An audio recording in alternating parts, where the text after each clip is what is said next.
down to work earlier today, so I apologize for the roll call. Bob? Here. Julie? Here. Pam? Here. Tyler? Here. All present. Approval of minutes from previous meetings. I'll make a motion to approve the minutes from last month. Any second? I'll second. Motion been made and approved the regular meeting and the special meeting, January 14th and January 21st. All in favor, Bob? Aye. Julie? Aye. Pam? Aye. Tyler? Aye. Motion carries. Claims and payroll. Are there any? No question. I'll make a motion to approve claims and payroll. Okay, second. I'll second that. Tyler? Aye. Pam? Aye. Julie? Aye. Bob? Aye. We have two visitors from Grand Island and Kearney. We've asked just to move them up on the agenda to get them back on the road. So number 5, audit report. Kyle? All right, Kyle Overturf here with AMGL out of Grand Island. Got the audit report here in front of you, so we'll go over that here. Page 3 is the opinion paragraph. So the audit report has an unmodified opinion, which is the highest level of assurance you can receive from an outside accounting firm. The same opinion we've had for a few years now there on that side of things. So essentially the financial statements are presented fairly, no material misstatements to our knowledge there on that side. After that, if you flip into page 5, this is where the management discussion and analysis starts. So this is the only spot in the financial statements where there is comparative information. Otherwise, governmental audits are presented on a 1-year format. So it presents one period with the exception of the MD&A stuff. So we're going to hop around a little bit in here, hit on some things, and we'll hit benchmarking at the end. So I'm going to flip to page 9 of the audit report, and I just always like to point this out, and I'm going to hit on it here again in a little bit. The sources of revenue. You can see the governmental activities, which is your general fund, street fund, debt service, LB 840 funds. How are they supported? Where are those revenues coming from? And you can see 29% of our revenues come from property tax, 30% from state allocation, which is highway allocation, it's municipal equalization, and then 21% from sales tax. So essentially those 3 revenues are the main support of the entire city. Not a lot of outside revenue sources from that. We have some grants every now and then that pop up here and there, but nothing really too big. The next page hits a little bit on business type activities. Just the one thing to note, the year over year looks a big difference in charges for services because electric, we have the lease agreement now, so there's only 1 month of electric revenue versus 12 months in the prior year. So that's the big decrease there. After that, we'll flip to page 11. Major capital projects that happened during the year were the 4th Street water and sewer mains for $56,000, then we purchased the sewer back truck for $35,000. Flip to page 12 then. Overall debt of the city, down towards the bottom, it decreased roughly $270,000 during the year, about 12%. You can see the breakouts there. We still have about just short of $1.3 million of bonds and notes payable for the governmental activities, which is library bonds, pool bonds, and some street projects. And then the business type still has some outstanding, about $700,000. The electric was paid off during the current year, so this is mainly water, sewer, and there is a capital lease for the toters for the trash fund. Then I'm going to flip to one more page for property tax for next year. It did increase roughly $17,000 due to increased valuation, and we'll hit on that a little bit more in benchmarking. And then you guys, at the end of the year, it's not presented in these financial statements. However, there is FEMA money of what we're projecting, about $71,000 from the March flooding of 2019. As of February 6th, you guys had received $41,000. So there's still an expected another $30,000 to come. That is not reflected in these financial statements because it's a cash basis financial statement there. So then with that, I'm going to flip to page 15. Page 14 and 15 are what we call the government-wide financial statements. This presents long-term debt and capital assets for the governmental funds. The proprietary funds or business-type activities are presented the exact same way, just condensed down. We do have the component unit that shows up here, which is Plainview Manor. I'm not going to hit too much on that. You've hopefully seen that audit report. They did show a profit this year, which is outstanding for a nursing home to show a profit. They would have been the only one of the 13 that we do as an auditing firm that had a profit. So good there on that side of things. Just with page 15, it's a different format. It's a net expense format. So you can see the governmental activities column, that big minus $964,000. Essentially, that's the amount of outside revenue sources that your general fund, street fund, debt service fund need to generate in order to support itself. And you can see those revenue sources, the property sales tax, state allocation that we talked about down below, that we're supporting it. During the year, we did transfer significant dollars across again. So the governmental activities show an increase of roughly $251,000. The business type activities show a decrease of roughly $400,000, largely due to transfers to help get our general fund, and we'll hit on that here in a second. If you hit to page 16, you can see the four main funds that you guys have. The other governmental funds, there's more information on them on page 61 and 62. I'm not going to hit too much on those. That's the Keno sales tax, which is designated for the manor and housing authority funds. So I'm not going to hit too much on those, but they are there in that other governmental funds.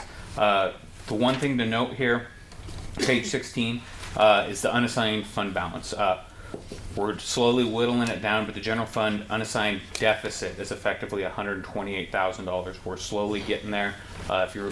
Some of you don't remember, but a few years ago it was roughly $600,000. So we've slowly ate away at that, trying to get us to the right side. The pool and library construction make up the vast majority of the general fund. Those are restricted sales tax dollars, so they can't be used for anything other than the payment of the debt service on those two projects. So just want to point that out, and you can see the other funds there, nothing really too big to report.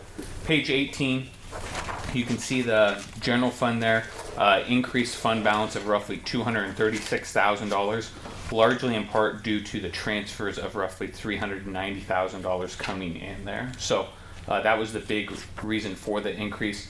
Without the transfers, there would have been a $153,000 deficit.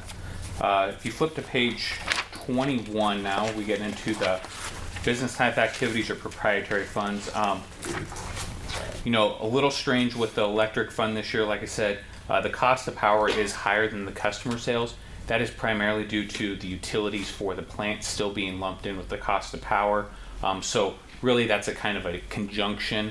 It's just a effect of the way everything is grouped together. So we did end up showing roughly a $73,000 loss there. That's mainly due to allocations, collections of those final bills on utility customers. And then water fund also showed a deficit of roughly $66,000. That primarily is due to your water sales being down fairly drastically. It was pretty much a statewide trend that I would say we've seen across the board. We've had a few cities that did increase, but they had 10% increase in the rates in order to see a $2,000 increase in revenue. So pretty standard what we've seen across the board. We'll see where this year goes, but from the sounds of it, we're going to have a pretty wet year again. So something to always keep an eye on, consider there. With that, I'm going to flip back into the footnotes and just hit on a few key things. Just to point out, page 42, just like to point out your LB 840 loans that you guys have outstanding. I'm not going to hit on them too much, but that's where you can find those. And then on page 43, you guys still do have 13 housing loans outstanding at 9/30 of 2019. There's total roughly $143,000. Page 44 is where we can find additional information about your guys' debt. In 45 it carries over. Once again, not going to hit on it too much because we don't have any new debt there. Just have the same debt issues, just paying it down there. And then I'm going to flip back a little bit farther into page 54. Just contractual commitments, things to be aware of. You guys have the contractual commitment with Bud Sanitation. That is set to go up a little bit. It's $57,024 for this year that you're operating in, and then it will expire in the next fiscal year in 2021. And then you guys have a water tower maintenance contract with Utility Service Company. just pointing out those annual payments of roughly $28,000. Year 7 is $13,000, but some large commitments on that water tower maintenance on that side of things. So that's all I'm going to really hit on there. Nothing too big. The next thing I'm just going to jump to and hit on quick is page 63. This is where we look at our general fund and we look at our departments. So we will have the admin fund, police, fire, park, pool, handy bus, library, and summer rec. So we can kind of see those expenditures across the board there. You guys record all of the property tax in the admin fund, so it shows, you know, a pretty healthy bottom line, and the transfers get recorded there. But you can see, you know, how much essentially those individual departments are needing to have support in order to operate. The library has the sales tax there, but keep in mind there's $40,000 of sales tax, but only almost $33,000 of debt service. So $7,000 of that is adding to the bottom line, but it's restricted for bond payments. So it's not available to be used for the operations of the library. And that's reflected in the financial statements up front, but just always want to point that out there. And then with that, it's also in the back second to last page here, but it's also in the little 2-page letter that you have, control deficiencies. Same thing as we always have is our segregation of duties. You know, with Courtney, she handles most of the accounting aspects, so you guys as council, you guys are that last layer of oversight over the financials, over those accounting procedures. So just always want to scrutinize transactions, you know, question anything that comes to your attention. You know, if it doesn't feel right, ask the question. Make sure that there's been enough frauds that unfortunately we've seen in the last few years that, we always want to make aware that, hey, you guys are that last layer of defense, because contrary to popular belief, audits are not designed to detect fraud. We have detected it before, but it's usually with the help of employees or, people bringing attention or items to our attention. With that, the other letter, just the board letter, audit adjustments are on page 2, just the significant ones. We made 11 audit adjustments to the governmental funds that increased fund balance by $258,000, and 19 audit adjustments to the city's business type funds, which decreased net position by $340,000. The vast majority of that related to the $300,000 that was transferred from the business type activities to the general fund. So that kind of washes out. That's why there's some big numbers. They were the budgeted transfers that were recorded. And then there were some other big adjustments. You guys mainly keep your books on cash basis. With the electric service dropping off, our accounts receivable decreased drastically, and our accounts payable decreased drastically because we didn't have those revenues. So you can see the individual items there. Nothing really too big to hit on. For comments, the only one that we've had, and we've had it for a couple years, is just to note there is a potential component unit out there. We don't know much about it. The Library Foundation. We know they contributed roughly $70,000 to the construction of the library. Whether or not they should be included in your financial statements is based on the volume of dollars. We're not aware of how many dollars we're talking about there. It's something to consider. Likely it was probably just a capital campaign and they keep minimal dollars, but always something to consider, if there is some additional support out there on that side of things. Any question on the financials before I hit benchmarking? I have a question for you on the Library Foundation. To keep that's always been a money allocated to a foundation for purposes generally in the building of it are now into a foundation fund, and that clearly shows that it probably belongs as a component unit. Correct. How do you get it? I mean, I'm asking you as a party shot. Correct. Essentially, in order by governmental auditing standards, in any that exists solely for the purpose or the benefit of another organization, in this situation, the Library Foundation, although it is an established 501c3 and it's out there, GASB guidelines state that it is a component unit of the city because the only reason it exists is to support the library, which is a portion of the city's financials. So it is technically required. The question of the matter is what are we talking asset level? If we're talking $15,000, it's completely immaterial to your financial statements. It's not worth the additional add-on there. Is it $500,000? then it's material. It's information that should be reported there. I'll give you an example. Up until roughly about 7 years ago, the University of Nebraska Foundation was not reported as part of the University of Nebraska. Finally, enough people made a big enough stink about a multi-billion-dollar foundation not being reported. Where do we think, the buyouts and payments to coaches and everything is coming from? There's a reason that it should be presented. Where are these dollars going? We don't want to push a tax burden back on someone when there is other resources out there. It's pretty common. We see it pop up every now and then. We've had a city that we did an audit for probably almost 20 years, and they finally received a $20,000 contribution from a library foundation a year ago. We had no idea it existed. No one knew it existed until then. They disagreed with that. One simple phone call to the Library Commission. The Library Commission said, no, your component unit, and it was pretty much done. State auditor would say the same thing. If we knew how many dollars it was, it may change the opinion on the financial statement. We don't know how many dollars it is. So that's really what it comes down to. Kyle? Huh? Who should do that? The mayor, the city clerk? Who should be the library board president? Whoever can provide information and is willing to. That's usually the struggle. So I would venture a question from the audience that if you give it as a component to the city, the question may come up, will the city tell us what to do or not do? they cannot tell you what to do with your money. They have no authority over that dollars. The only thing they could potentially look at is, the library makes a large request for a substantial building improvement, something that potentially the city does not have the funding dollars for. They may push it back on them and say, go ask the foundation for support first before you come to us. That they have absolutely no control, and that's kind of the misnomer, is that by being a component unit that the city has control. There is no control there in that situation.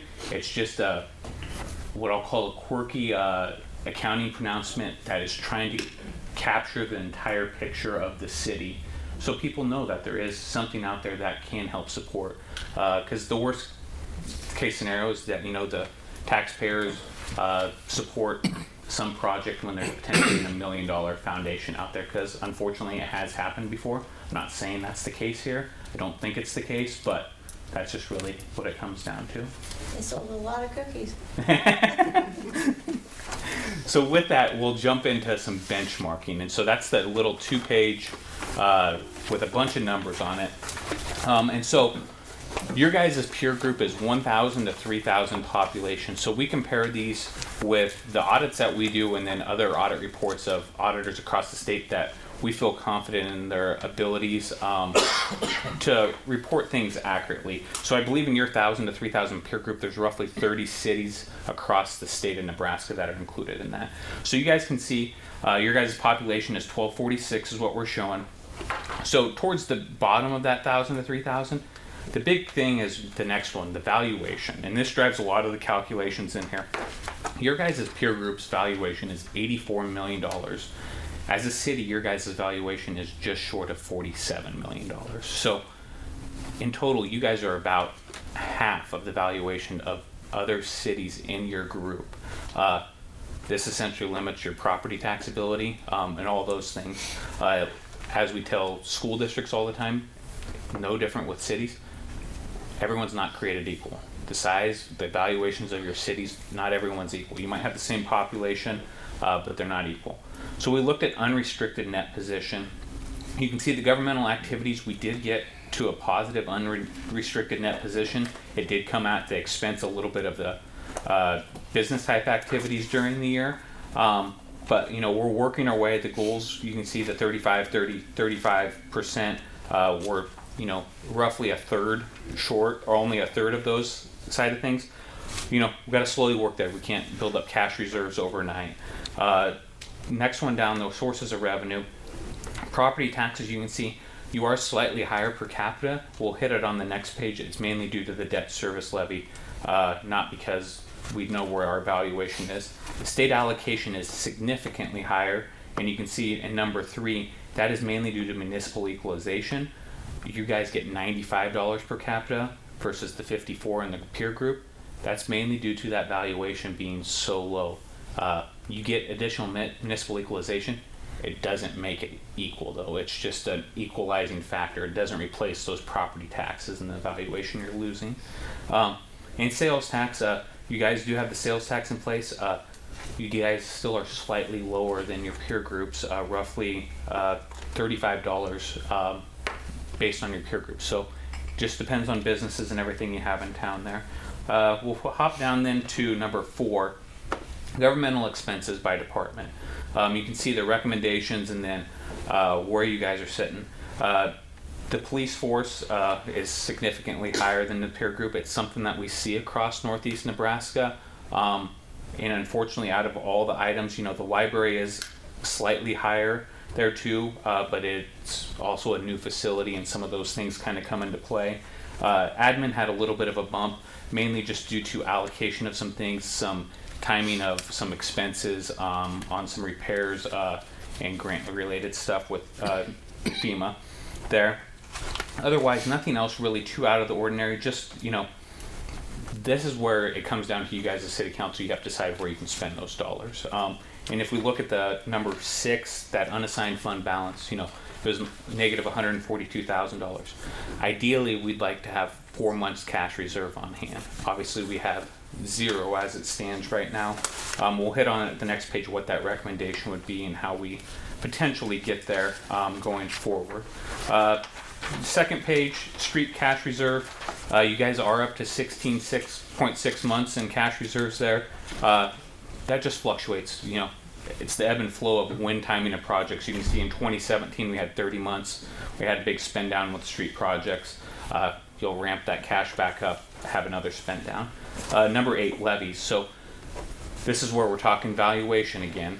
Your guys' levy is at the cap of 50 cents on the general levy. Your peer group's at 30 cents. However, you generate $187 per capita on that 50 cents compared to their $160. So, a 20-cent more levy, only generating $27 per individual more. And debt service right below there, you can see that levy discrepancy.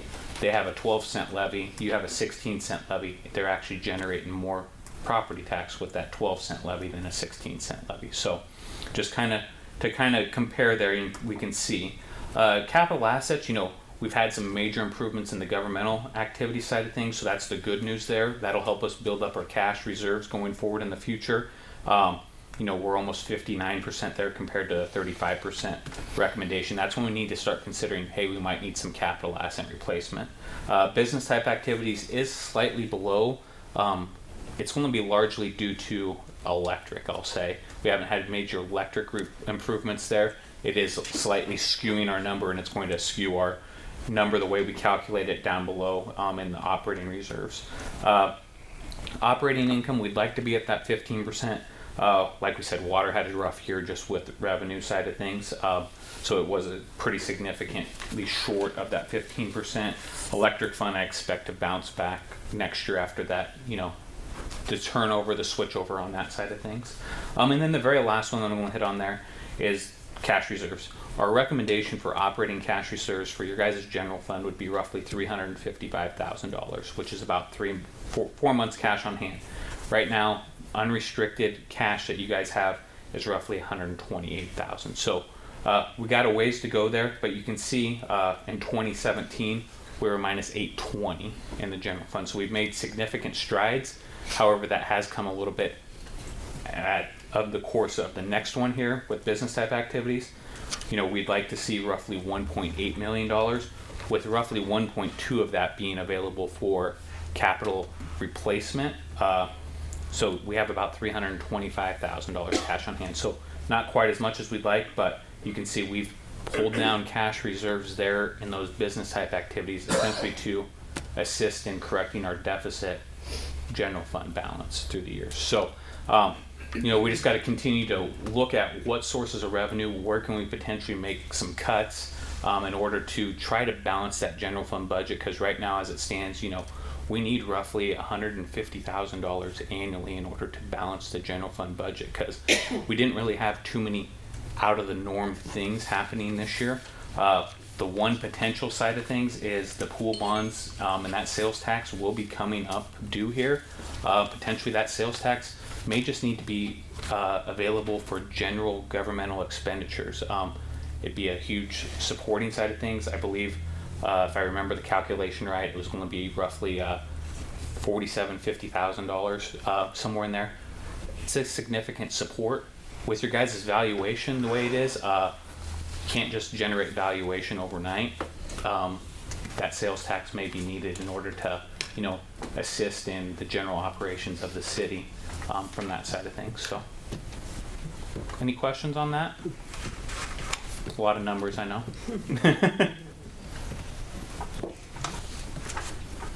Thank you. Thank you. Safe drive back to Grand Island. Thanks. Number 6, Gary Steele from Kearney.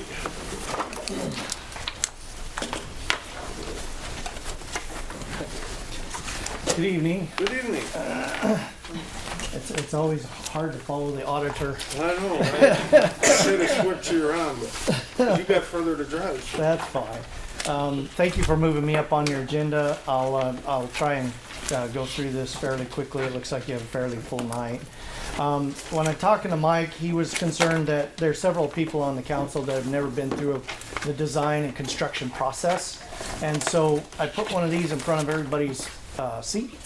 And on that, I basically described to you and I'll go through it fairly quickly, the design process, bidding process, construction, and then we can look at what your proposed scope is. And then I've also attached a draft agreement that you can look at as well. So for the design process, of course, we start where we're at today. We look at execution of an agreement with us, the engineers, and then we can begin the design. We perform field surveys and collect utility information, and that is sending surveyors out on the field, and we use a GPS survey system to where we can send a guy up here and that he collects data so that we can actually create a three-dimensional model in our computer so that we can lay out our streets and get your profiles and make sure everything fits, and also make sure that we're not going to impact any utilities. Then as part of that, we prepare the construction plans, and that is what the contractor needs to build the project. And in that process, we would come to you after we've developed the plans. We would revisit the cost estimate, because understand that the estimate that I did was sitting in my office looking at Google Earth. And so now we would have real on-ground information so that we can confirm and tweak that a little bit and take a look at it. Then after we got approval to move forward, we would then advertise for bids. Then we would start the bidding process. And when we advertise for bids, we put it in the local paper. We have a whole database of contractors we've worked with in the area. We provide all of them a notice of this project so that they could be aware of it. Then there's a couple of we call them plan rooms that all of the contractors subscribe to that send out lists of projects. We would send them notices, and those are in Omaha and Lincoln. We would figure out when you want to open the bids. Usually it's prior to a council meeting so that we can bring those bids to the council meeting directly thereafter.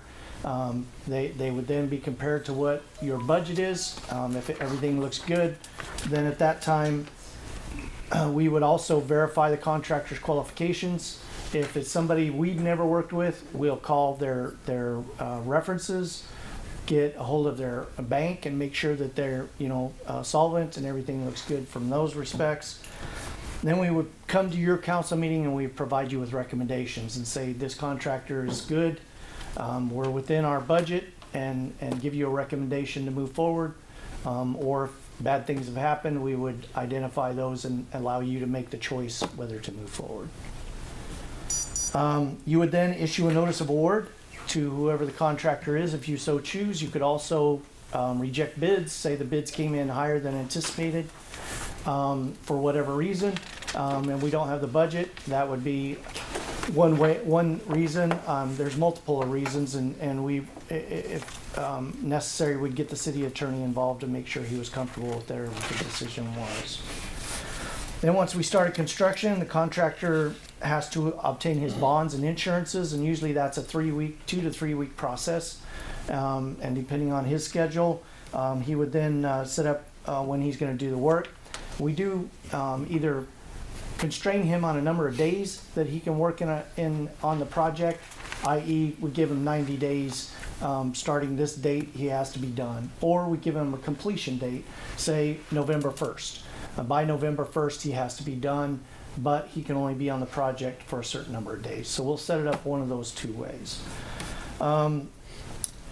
We also, as part of this, the contractor, if his construction goes more than 1 month, we have processes whereby he could submit for progress payments. We would review those, make recommendations. You would submit them to you for processing and payment. Our role during construction is to be your representative on the job. We would have somebody, if you so chose, somebody on site the entire time the contractor is working to verify quantities, to verify quality of workmanship, and to address any issues that might come up. We also review, as I indicated, pay requests, any correspondence. We prepare all the final paperwork to close out the project and those types of things. So any questions on that aspect? Does that help at all? Yes, it does. Yes. So the scope of work that I've been tasked to bring to you tonight was to look at Lincoln Avenue from east of Main Street to west of Pine Street. Basically that dirt section behind, just north of the football field. And so earlier in the year, I prepared cost estimates. I looked at both concrete and asphalt. And I caution you on the asphalt numbers. Basically, when we do concrete, the design life of concrete is about 35 years. And it can last as much as 50 or longer. Asphalt, basically, to reach that 35 years, you have to go through processes of putting on sealants, what we call an armor coating, crack sealing, and typically after about 15 years you would look at potentially putting on an overlay. And history has shown, we've done this several times when we look at the design life of both, or the lifespan of both up to that 35 years, the actual cost of the asphalt is pretty close to the cost of the concrete. The only problem is you're going to have a contractor come in multiple times to do different operations to make it last that long. So although initial cost of asphalt is cheaper, long term it's generally pretty close to the same. And so I think that this street width was about 32 feet wide. I would match what's there now as far as where we're tying in on each side, carry it through. There are some culverts that would be addressed, some driveways that we'd have to look at. We'd also talk to you about how you want to address where people are pulling off for the football field. You know, do we put gravel in there? Do we do something different? My estimate didn't cover putting concrete in there.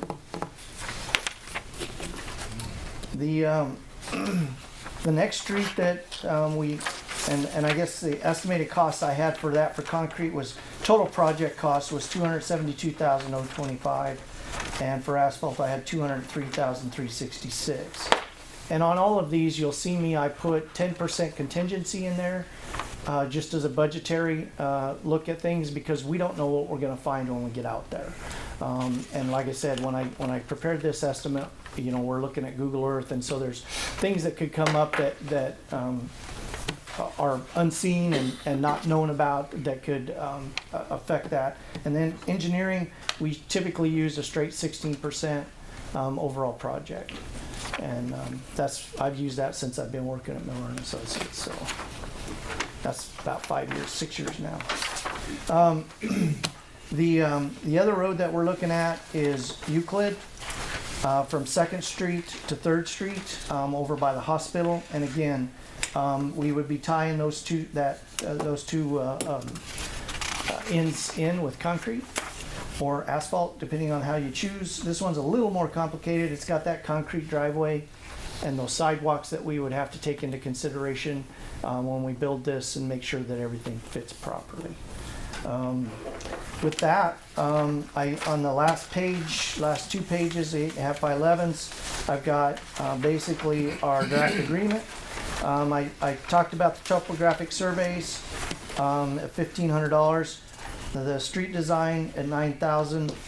On all projects that we disturb more than an acre, in which this case we would be, we have to do what's called a stormwater pollution prevention plan, or SWIP, and that's state regulations, and that puts in place things that prevent the silt from migrating off-site. So that's silt fences and different things like that. And so we have to develop that plan, and it has to be part of the project. Then on the back sheet of the agreement, we do the design, the SWIP, and the topographic survey as a lump sum amount. So that won't change unless the scope of the project changes. And so then we take, and on the construction, I have it at an hourly not to exceed at $16,000. And we see so much variation in construction. If we have a contractor that everybody's very comfortable with, comes in, knocks it out, and we don't use near the amount of hours that I projected, you don't pay for them. But if we have a contractor that comes in and uses all of our hours, you're going to pay for him. If he starts using more than our hours, then I might have to come visit you, but I cannot increase this amount without coming and visiting with you first and getting an amendment. I kind of went through this fairly quickly. Is there any questions?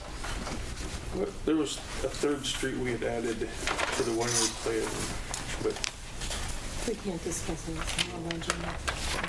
What you can do, and this is purpose, Gary and I talked about this. This was designed, set up by consensus of the council. The mayor did request, and Gary's aware of it, and if we can bring it back to the next meeting, we sure can, the Third Street. And Brian, you might want to explain to the public and find out, tell them what street you were thinking about. the one that Dr. Art lives on, a block south of the hospital, that east-west street. Ellsworth between 2nd and 3rd.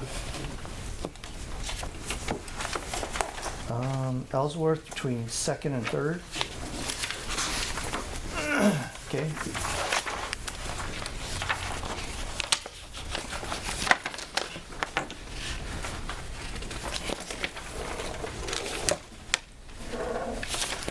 Basically, Ellsworth between 2nd and 3rd, looking at the paving, that one's fairly basic. Although it has gravel drive approaches to it, we would tie in again from concrete to concrete. Estimated cost of it was $120,145 for concrete and $90,300 for asphalt. That was total project costs. And I'm sorry, I don't know if I mentioned, or did I mention the cost estimate numbers for Euclid? It was $105,930 and $82,203 for Euclid. So everyone's clear right now, you're just proposing a contract for the engineering. That's correct. This is no commitment to do it. You're gonna see the estimates, more estimates, then you'll see bids if you go forward. This is just the engineering to find out. Right. And there's no issue, just so it's understood, because I won't get to visit this again. But Brian has requested, well, the council needs to, basically the reason it's not here is that you need to come to a consensus that this is what you want. The one with Dr. Alt Street, there are 4 people on that street, and right now, from my understanding, 3 are against, and Dr. Alt, you're for it? I wasn't aware that it was added to the one-year plan, so I need to process that a little bit and the rationale on why it's been prioritized. Well, and that's the reason I'm bringing it up, because it's not on here prioritized. Brian brought it up as the mayor, and rather than go into a he said, she said thing, that if the council's consensus that you want it, so be it, but I haven't had a consensus from any owner on the properties. I talked to the Lingenfelder, we know Rose Stark, and then the other one is Meyer Dorn. Yeah, Doris, and we know they don't want it, so it's really up to, once again, you. It's Gap Paving as a council, so, but I'd be remiss if I didn't say the mayor did bring it up, and we should talk about it. I think we should just focus on these Let's two just for focus now. on the. And we can, at any time, if you decide you want to do a street, we can amend this agreement and come back to you and add that in. As long as it's not too far down the line and we're way up on our design and ready to go to bid or something. We'll just focus on what you have here. Okay.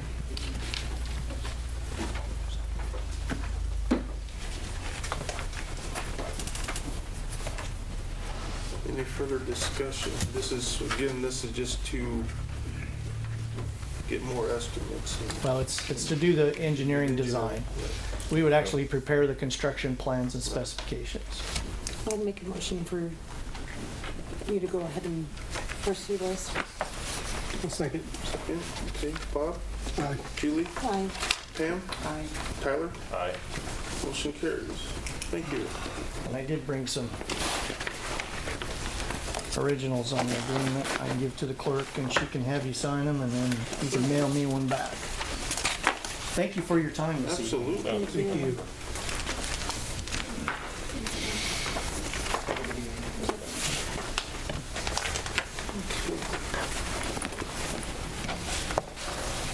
And our report, is Julie here? Police Chief Bruce?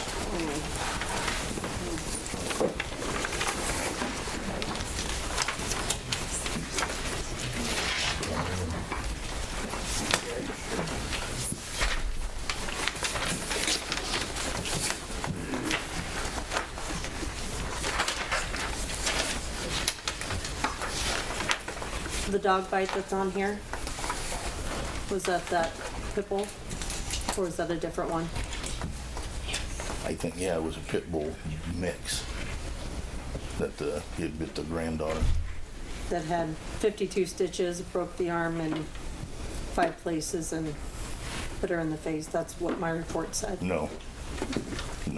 A family member The told me dog that. bite that Officer Newman investigated bit her in the bicep area.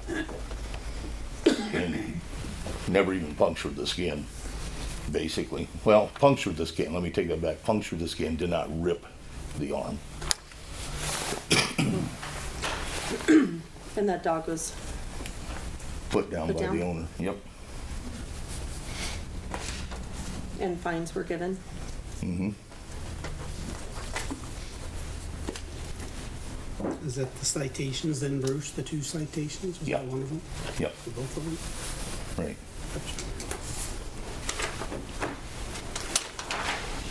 They have another pit bull cross. I Not heard that I'm of. aware of. I think that's the only dog he had. My sources said that there's another one, but it's not listed. It's not registered. So is that something that you could check into? Yeah, I'll ask Jerry for sure, but I'm thinking that's what he told me. That was the only dog they had. Yeah, they have another one. And the 4 thefts, Bruce, what was that? Was that theft?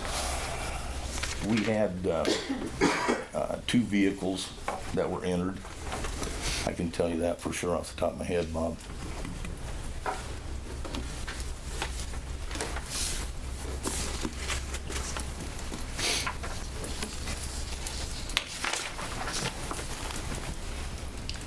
I see that there's 2 vehicles of unlicensed down here. There's still a pickup that's unregistered, that's been covered up with a cover right along Highway 20.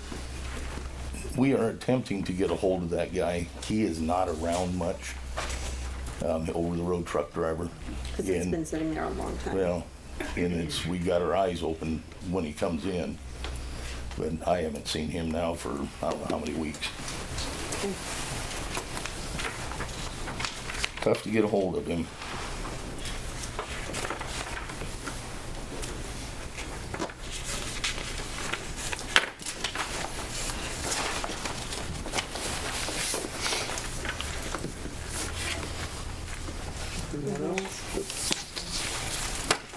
Courtney, I'm gonna ask you this just because you're here. I know. Well, I don't, because it's office information, but dog licensing. Everybody gotta do it once, according to ordinance. Do you think that's being done, or do you think? We had 34 dogs registered last year total. Only 34? Okay, I think we've issued So- 110 forever licenses okay. since that went into place in 2000, whatever that was, 18, 17. I know we had 34 last year, because I just sent the stuff into the state treasurer's office for it. I was gonna say, you're good at the numbers, remembering all this. Keep in mind, maybe. sure everybody's following the ordinances. Yep.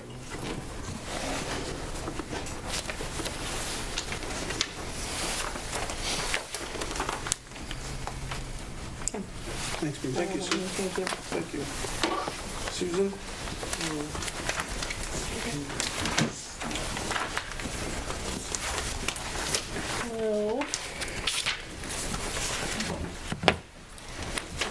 I see on the agenda that we have later on discussion on bid on the community building. So do we have some bids for that? Kurt is in his I hands. called Okay. 3 outfits on that wall, and I haven't heard nothing from them, so Okay. waiting on that. All right. Well, so we've been talking about that for a year, and we lost a new business due to the lack of the space, as I wrote to you. Since I do count the county as well, I took them to Osmond, but they specifically had requested Plainview, and so that's a disappointing thing for our community, but at least they stayed in the county. But the facility in Osmond is exactly the facility that I was proposing here. Cornerstone Building in Osmond has 5 offices, a shared boardroom, media, services, and we had proposed here 3 offices with a shared boardroom and the co-shared networking space. So this is not going to go away. It's going to continue to happen. So we really need to do something with that building. We do have an opportunity if we can either go with the 2 bids that you've gotten in the past, or if we really need to have another bid. There's an opportunity for a grant. This came out post the flood. For 55% of the project could be covered for Plainview. The only stipulation with this particular grant is you can never sell the building. The city will always have to own it, or you will pay back the 55% if you receive the grant. So there's some assistance out there to help us with that project, but some decision has to be made about this. The building just sits empty, so. I say pursue the grant, but before we can start remodeling, putting in carpet or anything like that, we need to get the water situation fixed. Yeah. I can't pursue the grant without a bid. I mean, that's, you need to have project total cost, and I can't do it without a bid, so, I can't remember, did we actually put it in the paper yeah. and then went further out? That was over a year ago. Okay. 2 bids came in, Evans Construction and Hinkleman. So we've been sitting on those for that long. And then the flood happened, and every contractor around was really busy. I don't know, maybe Mark Ripp in Creighton, he's got a little bit of time between DTR projects. He might do Yes, something. is this a difficult thing, or is it expensive, or we just don't want to think about it? I don't know, I'm not in charge. I called that Basement Technology, Dave Lures, and Asphalt Construction. I said, I haven't heard nothing from any of them. Well, I think what happened was a while back, it was gonna be a simple project, but then maybe we kinda got a second opinion and there's more to it. It was a simple project, we were just gonna address the interior, and then you guys decided, let's look at the stem wall, and then that's where the issue lies. It is easy to find someone to deal with that. Yeah. There's not a lot of room between them 2 buildings. Right. So I don't know if they can get in there with a small excavator and, that's gonna be the big one. What we're gonna do is just patch it and make it work and Well, they're deal gonna with have it to 20 dig years it from now. down and We're gonna have to do something yeah. bigger than just patching it. And Right. so that's why I think, It needs to be done correctly. Yeah. I don't disagree, but it's been a year. right. If you look at downtown, we have 2 buildings left. We have Hergert's, we have Frederick's Garden. Both are under contract. We have no space. Trying to schlep this other business that wanted to come in here. Bruce was nice enough to potentially give up one of his office spaces, but ultimately they went to Osmond. When you're asking your current business owners to give up space in buildings where they are using that space, you're getting tight. We need to do something. So, so all of the contractors have been Creighton, because we had the DTR go the last 2 years. They've done a lot of that work. So Mark Ripp, Dartman, I would call them. They're local, close enough anyway, to see if maybe we can get something on that. On the inside or the outside? Outside, stem wall. And, they could do the inside too, but Have you got a clear decision made on fix the wall and the roof or do the big remodel? Let's You just got a stick to big getting the hole wall there. and the Get the wall roof. fixed. What you're We're after talking right about the now. wall, yeah. That's all you're after right now, is just somebody to fix the wall and the Fix roof? the outside of that, so. And then we'll address the next. On NENAD and the Housing Trust Fund, there's a little bit of an update there. I met with Lowell from NENAD, Kelly Hodson, and our project investor. We reevaluated our application from last year. We are getting ready to resubmit it again for this year, so we can find out hopefully by summer if we've been approved for that $500,000 project. One of the things that we looked at when we went and evaluated the other applications that were approved across the state, majority of those came in under 50% grant funding. And when we were looking at our project, we were sitting at an $808,000 project asking for the full 50% with $180,000 in investment. And so what we have been evaluating with Kelly is, can we bring the building costs down? How can we tweak the numbers? And instead of going for 50% grant funding, can we keep our investor interested if we go down to 40 to 45%, which is where some of the other projects were at. So we're in the middle of reconfiguring those numbers, redoing the pro formas, making sure that it cash flows. Still for our area, the market rate rent on the 2-bedroom, 2-bath townhome with 2-car garage at 1,350 square feet is $1,063, including utilities. We're trying to come in about $950 if we can, to see if we can get that to work. Application goes in at the end of March. We should know by summer if we get awarded. This would then become a spring 2021 project. Fourplex project still out. This is the one that Hudson's also asking about the TIF financing on? No, that is a strip mall. That's a different one? That is the strip mall that we're working on. You don't know about this yet. Everything. That's another meeting, another day. We're going to explain TIF, but we don't need to. Yeah, that'll be a long time explaining TIF. Detail planning study, I'll save it for later since I see it's on the agenda for later. Let's see, nothing really on the chamber. Kareem's our new president. We might be looking at some strategic planning, I hope, get that straightened out. Pierce County website, we're just waiting on a few final images from each community to be submitted. The ones that we had were too low resolution to look good on the website, so we contacted the news offices for all 4 communities in the county to see if we can get that going. On the community building, a steering committee was held, meeting on Thursday, January 23rd. It was a little tough. Looking at that school schedule, when we scheduled that a couple weeks ago, there wasn't a varsity basketball game that night because of the weather. It was rescheduled, so we lost a number of people, and it snowed, and there was conference wrestling, so it did affect our numbers. But people that were in attendance did agree that we should probably move forward with this project if possible. I did include in my handout to you the handout that was given out that night, looking at possible sources of funding. So all of the grants were listed. Maybe looking at city sales tax, taking the half cent that's falling off the pool in September and allocating it to this project. Of course, that requires a vote of the people. So there's a number of things that we need to do if that's what we want to do. But in the meantime, we need to have another steering committee, try to get more of those people in the room to see if that's the way we're going to go. So that's just an update there. On the IRP program, we have cleared our hurdle with NENAD and getting the service agreement signed. Now it's coming up later. We need a loan loss reserve account opened. And as soon as we can do that, we're targeting February 19th or 20th to sign the final documents and have that ready to go. We already have 2 business owners waiting for the money. So sooner we do that, the better. Ripple mapping with ECAP and UNL. We are going to get ready to do this. We're going to pull 5 key people from the ECAP steering committee to participate in this ripple mapping. This will be an example to other communities that the University of Nebraska will be using to showcase what happens in a community when they go through the ECAP process and how they utilized it to increase community social engagement and how that affected them overall. For our outcome in ECAP, we did rebrand the community. We have new businesses. That was a goal. We have the community building that we're working on. We have the housing project that was discussed. We are now entering DTR, which was also a priority on that. The playground and recreation has already been done. That was also a high priority on that. And so basically it's showing that we've taken our ECAP survey and all of those priorities that the community listed, and it has been our roadmap for the last year and a half to kind of shuffle these projects through. So makes us look really good across the state, I guess. One other final note, I didn't have it in my report, but LB 256, this is the legislation that was passed last July that we put on the books as an ordinance in March of last year, I believe. This is the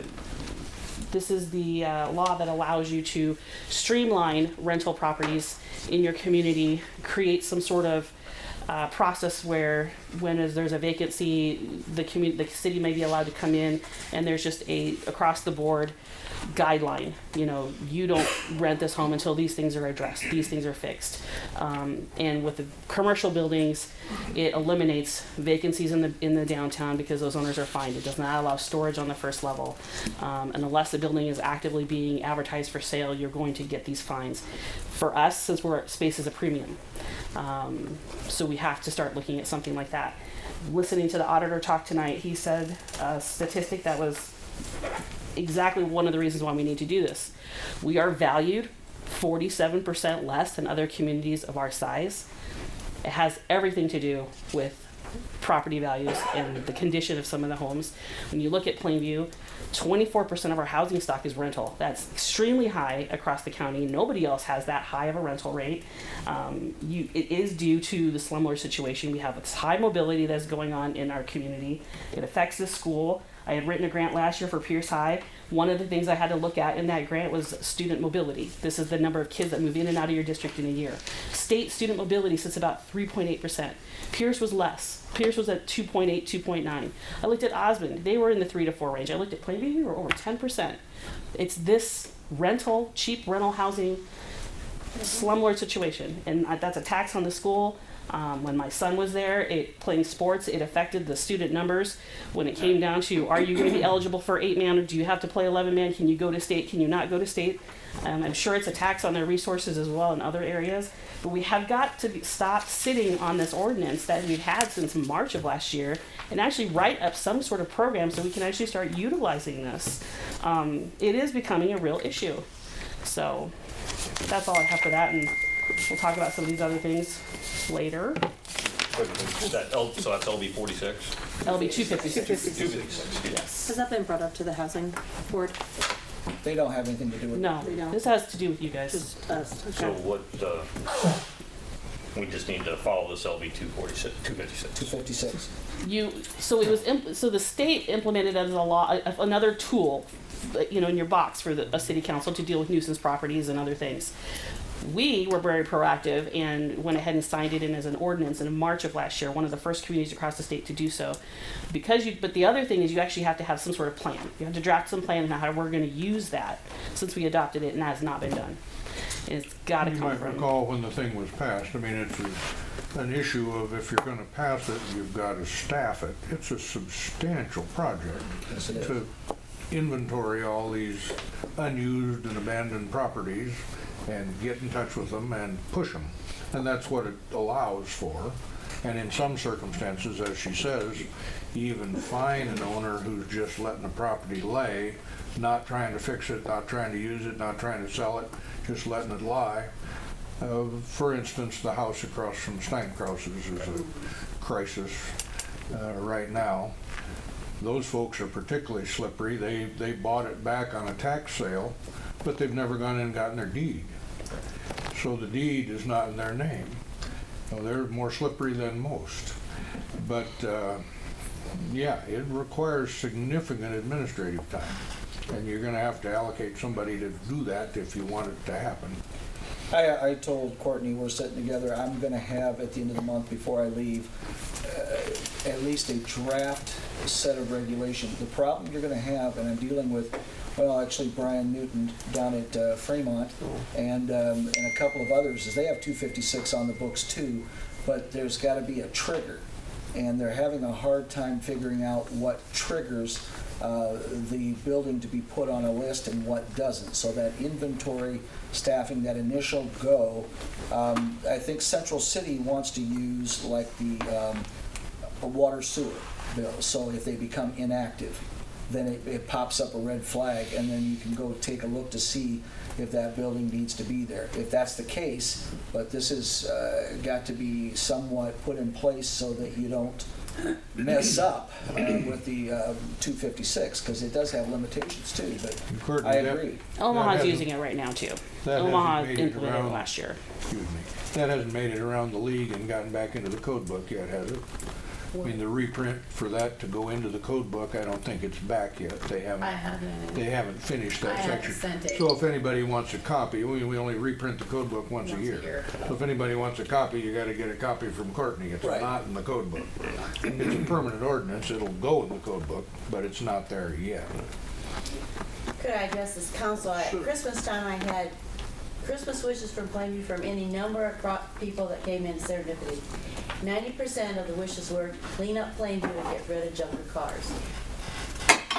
I told them, you don't have to send your name. If it's a good idea, you don't get credit, but you won't get criticized for what you really think. So as far as I'm concerned, your public really believes that this town is a junk hole. So work on it, please.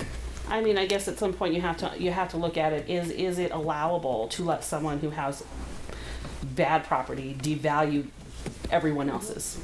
Why are we allowing that to happen? Why is that a priority? And why, when you're looking at your value less than other cities comparable to your size, it comes down to that.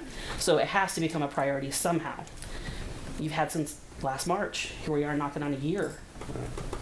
So. We are moving forward. What? We're gonna move forward. So we're gonna be getting a copy of that, so I can read up on it.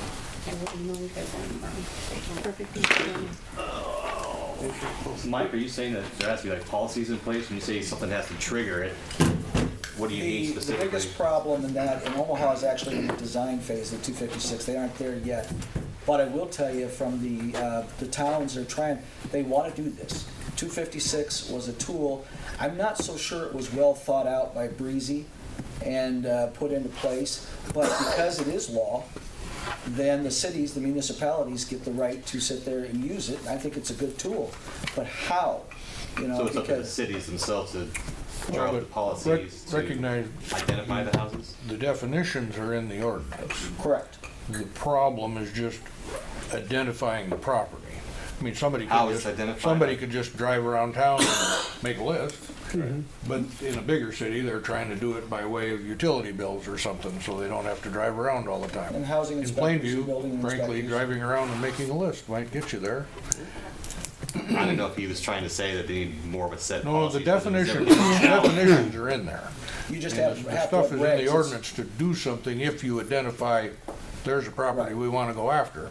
The definitions are good enough. It's just a matter of finding the property and going after it. Okay, so how do we go after it? Well, somebody has to have that as their job. Honestly, Bob, and I'm just, you saw it in my report, and I can sit and smile, but this is all not on a housing board, but it's on the health board. This is a health board tool just waiting to happen. But it has to have somebody progressive that's in charge. It's as simple as that. It doesn't sound like it needs to be anything official though, like you don't need to pass something You need by the regs. city council, or you just... Don't get me wrong, you need regs. You got your ordinance. So moving forward, like would a committee start it, or like what would be the best first step? Which is another thing that I suggested, that have like a two-man committee, and that might be the 256 committee. So how does that compare to the health board, did you say, Mike? This is a tool that it screens how's your report health coming? board maintenance. Good. So is that necessarily because it addresses... It's gonna be short and sweet. It could be. It's a board. It's even more than a committee. It could be. Still a question. So we got this board, we got this thing, we got these houses identified. Who is gonna go to the house? Who is gonna contact the people? Do you want to go, Bruce? I can tell you what's in the manual, what's in the ordinance book. Yeah, it's the same answer across the board. I mean, you've got somebody named and you gotta have them go do the job. I mean, there's gotta be notices given, there's gotta be time limits satisfied, and then you can start to fine them or turn up the pressure. Everybody have to get the ordinance in front of them and look at those details. You could go third party, Bob, if you really wanted to. I don't, want to make light of it. But once again, you have to assign that role or that duty to whomever, just as you went through the other day. Kind of like the, and we'll talk about later, the assignment of that duty. Well, I think that we should get a committee for this LB 256 and get going, but we need some enforcement. And I can tell you in the code book that the chief of police is involved and the mayor. They are the main people. Now, if the mayor decides to choose to have me do it, I would be glad to do it. But I also need the police department involved. Right. And that's everything I read in here. Because the police are the enforcement, not to pick on the chief of police, but they are the enforcement. I'm not gonna go to a house and tell somebody to do this and that, but I would go with the chief of police. Because I don't carry a gun. In this day and age, you never know what's gonna happen. I say Yeah. Courtney sends out the ordinance to everybody and we put this I'll on. email it to Yeah, you guys and that's then we fine. can Put this on bring it next to the month's March meeting. agenda. So we can address it. I think you'd be well served. Thank you. Why don't we work on the unlicensed vehicles, something that's a little simpler before we start this project, because we never seem to get anything done. Have you driven down King Street, my alley, and west? Our Yes. town has turned in to a salvage yard. Yeah. If we can't get nothing done with the unlicensed vehicles, how are you gonna get anything done with the housing? Well, You it's need to just it. start We need somewhere and show some progress. I've seen no progress. We need to find since somebody to I get it left done. council. We need to find somebody to get it done, Mike. That's your job. All right. And I accept that job, but also, it's not totally my responsibility. We need to start, Bob, somewhere. I know we do, Mike. Don't tell It's me. in the ordinance book. I don't understand why the people that break the ordinances in this town are not being prosecuted at all. I The agree. people that abide by the law, fine. The people that don't abide by the law, there's no justification there. I agree. Yep. Totally.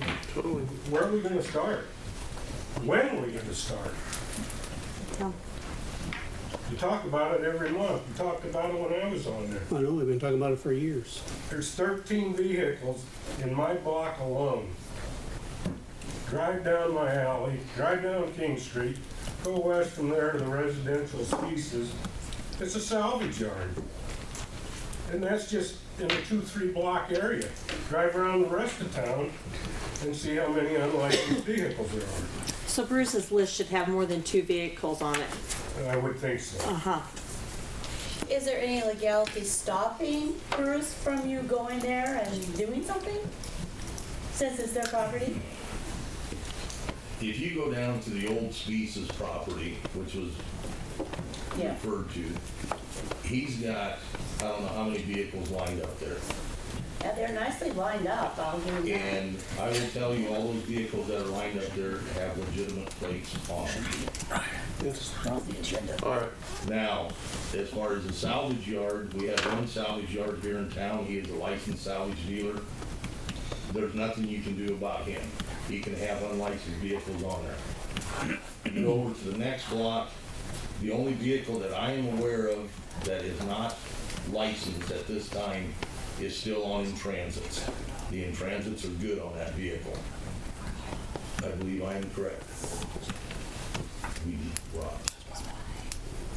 Okay. Well, we're gonna All right, move let's on. keep moving. I'm sorry, I have to say one more comment, sorry. So you're actually No. saying I can No. have 10 No. vehicles? Kurt, go ahead. Sorry, guys, but that's not. Let's go. Well, I can't have 10. Okay. All right. How's it going, Kurt?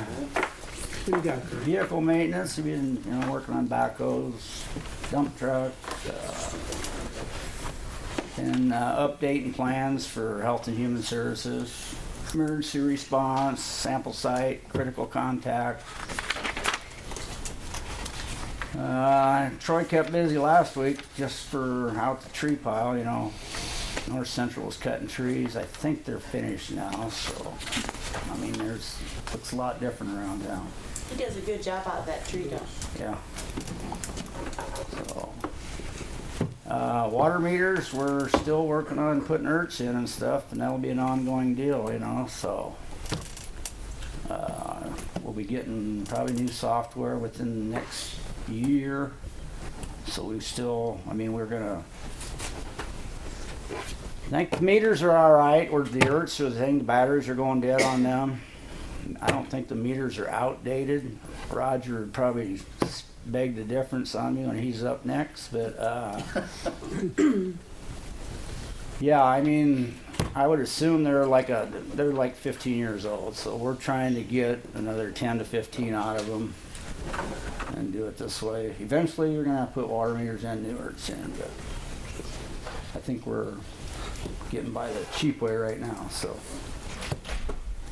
But, Mine, is that up and going yet, or what's that? did mine get Oh, working? we gotta get in the That's, I house. was just curious. Yeah, we checked it out. I gotta get in the house. Okay. But Tell that's me, not a big just let me know.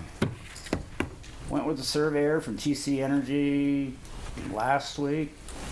Just kind of did some infrastructure, studies and stuff. So, yeah, they'll be in the area. I think it's in locate for. They're gonna start doing some testing stuff out there. So. Can they technically start testing stuff out there even though we haven't approved anything? All right. Yeah, they can, Julie. What they're doing is compaction. They're just doing like soil tests and boring and Preliminary stuff. stuff. Compact, but yeah, it's just a formality. Okay. So. But that's about it. Any questions? Thank you for your Thank time. you. Keep up the good work, Kurt. Yes. Mr. Horton, we'll go now at the end. I will set my time later because you got a lot of people here in the audience. I will say one thing about Kyle. Kyle is here, and I did ask him out here specifically so that you understand on the budget, which all of you participated in quite a bit. The budget looks really good right now and should be able to hold off unless you do a major project. If you do a major project somewhere along the way, I would suggest to the council and for Courtney to probably talk to Kyle and look at amending the budget in about May or June.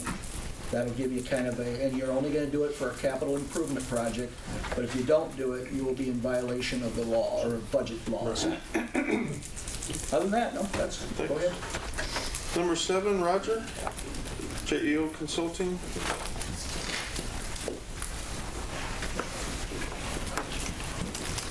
Good evening. Good evening.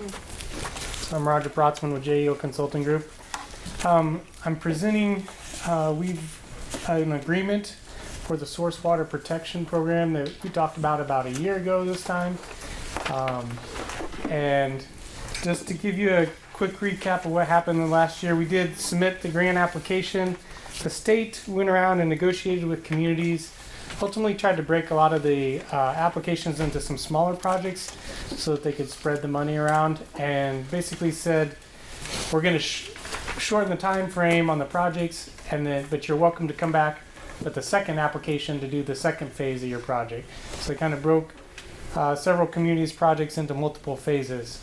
That being said, our project was reduced just short of about in half, if you will. And so we are presenting an agreement.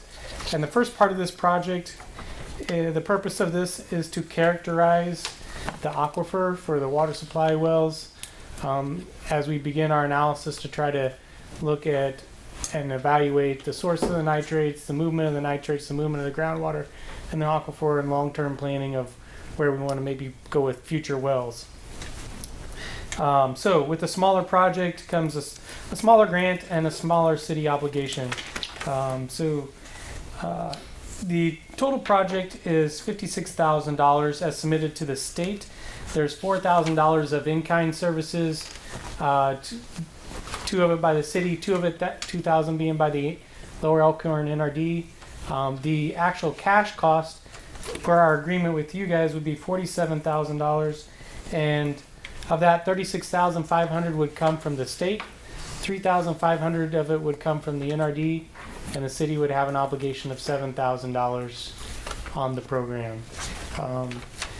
I did find out that there's some paperwork. You've been awarded the grant. There's some paperwork that the city needs to execute with the state prior to signing our agreement. That way it doesn't jeopardize this agreement or your funding. And so my recommendation to you is maybe approve this and authorize the mayor to sign it contingent upon the grant approval documents being executed first, because I don't want to jeopardize the grant.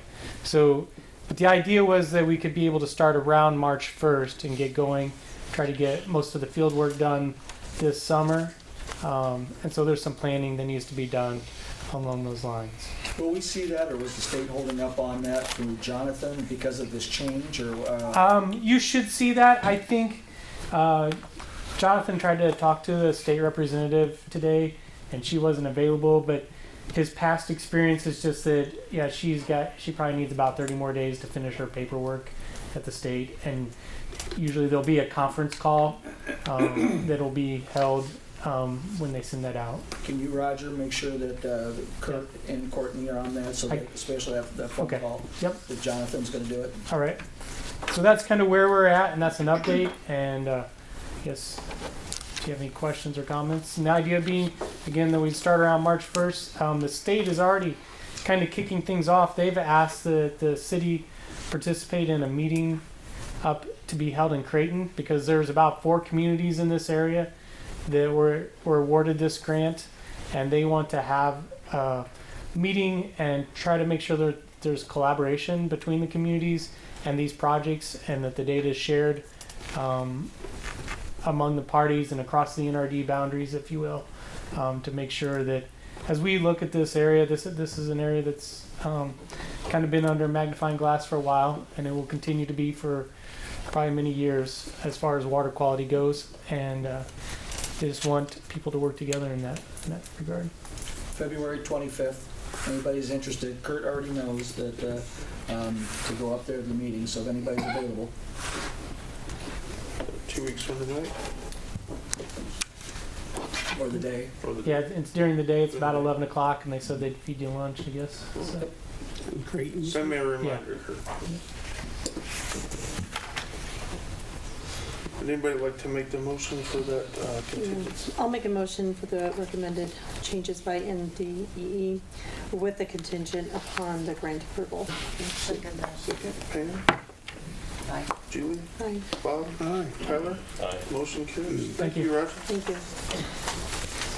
Okay, number 8, mayor appointments to the pool board.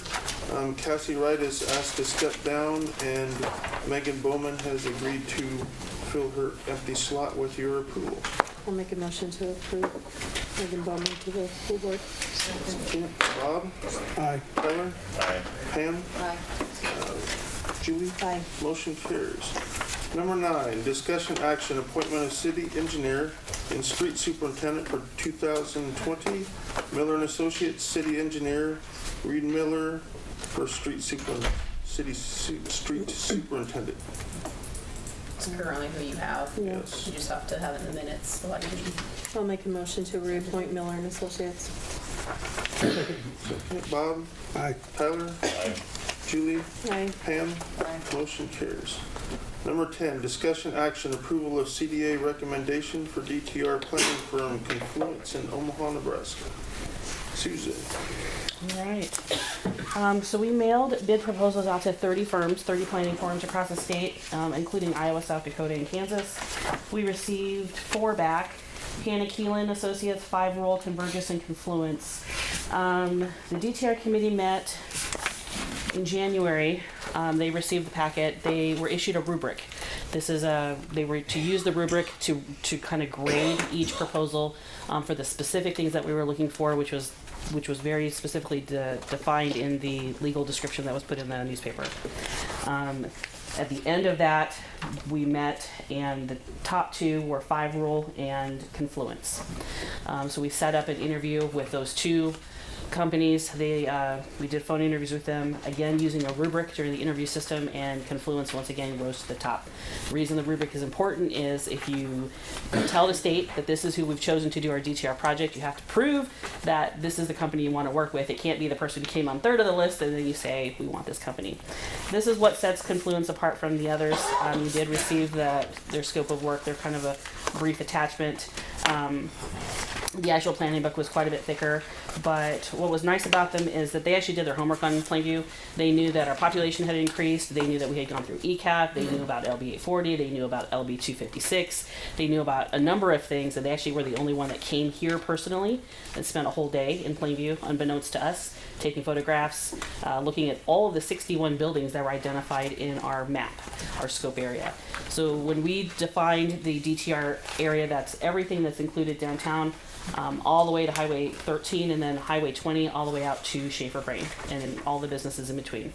So they did a number on our town. They did a great amount of homework. They created a really nice proposal focused on that.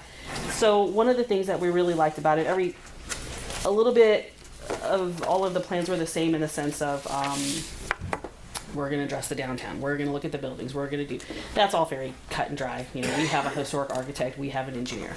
What was nice about Confluence is they used Leo A. Daly out of Omaha as their engineer. Confluence is based out of Omaha, Des Moines, and Kansas City. They have done a number of projects that you could just drive across the state and see. Walkable street projects in Lincoln. They're doing Columbus's downtown. They've done the Baxter Arena area in Omaha, all the way down to Kansas City, and then they've done some small towns as well. Courtney was familiar with one of the people that they used for JEO. They had done projects in Albion and the streetscape here in Plainview about 10, 12 years ago. So there was some familiarity there. What was also nice about them is one of the people on their team is from Main Street Network, the Main Street Network. That is rare. We don't usually see that.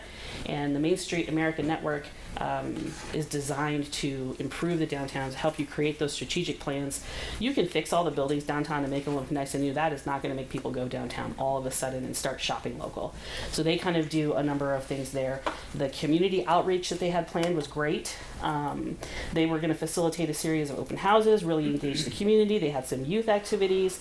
They were going to work specifically with youth entrepreneurs, create a 5 to 10 year strategic plan for downtown, for businesses, and all of that. In addition to all of the other things, what was nice about what they were willing to do that the other communities or the other firms didn't do is they're putting together all of the assessments that you see here that you'll get, including creating a 3D visual of the downtown when it's done, that you'll be able to put on the goggles, walk down the street and see what that finished project is going to look like. It's kind of neat. We'll also get one that we can share on video, and then there'll be some little graphic teasers as we go through the project so people can kind of get excited about what is happening. And they were also the only firm that was willing to come to Plainview and meet individually with each business owner, have those kitchen table meetings and discuss not just their building, but what do you not like about the area? You know, it could be stormwater drainage. It could be, I don't like the streets that are cracked. It could be any number of things, but it was more specific than just their building. Susan, assuming they're convinced you think these folks are good folks, and it seems like probably they are. Back to the big picture, this is Lowell Schroeder is going to be the administrator if this happens. The NENED is our grant administrator. And they'll take care of it as far as supervising the paperwork and everything. The paperwork side, the payments, yes. These people have bid it for, if you read all 20 pages, I'm sure you all did, about $50,000. Yeah. And how much of that is city money? $10,000. So that's what you're committing if you hire these folks to do this community study is $10,000. They've got a big long list of how much they charge by the hour for all their stuff in the back, but it's like the engineers described to you, but no more than this much total. Right. Correct. Which caps it and caps your overall expense. So that's really what you're up for, if you're ready to go with these people. And then they've done the same thing as pass this, but don't do it till you get your release of funds letter. You're still waiting Correct. on that? You cannot sign anything tonight until we get the release of funds from the state. So this is just basically approve it, have that on the minutes, and then once we get the release of the $43,000 grant from the state, then we sign it and send everything on, and that is when Confluence can start working here. They called me today to make sure everything, we had everything. They've been in communication, and the day that gets signed, they've already come up with a 10-page list of things they want to hit the ground running. We are their first project of the year, and they're very excited. So like the previous effort, this is proceed to hire Confluence upon the receipt of the release of funds letter. And then submit it all back to Lowell, or you can take care of that. Yeah. The reason we use NENED for the service agreement is CDBG block funds, and so you have to be a certified administrator for that fund, and that's what NENED does. Unless you want to pay me $60, I'm not going to do it.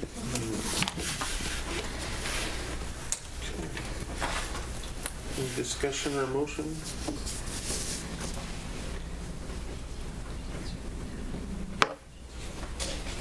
For number 10.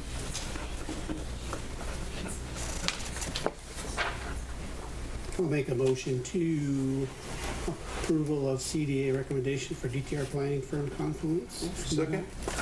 Second. Any further discussion? Pam? Aye. Julie? Aye. Bob? Aye. Tyler? Aye. Motion carries. Number 11. Thank you. You gotta still approve number 11, right? Approval of the DTR plan. Two-parter, huh? It's a two-parter. Alrighty, that would be the NENAD contract, I Right. believe. Which is, you said upon it. On getting your grant. approved. Right. Yeah, I'll So you make- just have to approve it tonight, so it's on the minutes. right. I'll make a motion to approve the DTR plan. Second. Second. Pam? Julie? Aye. Bob? Aye. Tyler? Aye. Right, thank you again. Thank you. Number 12, discussion action advertise for lease of farm land and haying of lagoon. This is a annual thing for you to do. I will, as Bruce will too, caution you on the Hay Lagoon land. You can either do it as we've been doing it, which is perfectly fine, or you can choose not to. You know, there is a, sometimes a feeling that, municipalities are not out to make money off hay ground and farm ground, but we do have this excess land that certainly can be. I would think it's something that you just either choose to allow to advertise, see what we get, and go from there. Brings in a trivial amount of money, but it's public property. If you're gonna do it, you gotta do it in a public manner and out of bid. Well, I think we should do it, but last year we did the sealed bids. Yeah, it would be just like Yeah. last Well, year. the ad- you you remember. just want- I'm just asking if you Advertise. want to advertise. Yeah, I'll make a motion to advertise for the lease of the farmland. Second. Pam? Tyler? Aye. Bob? Aye. Julie? Aye.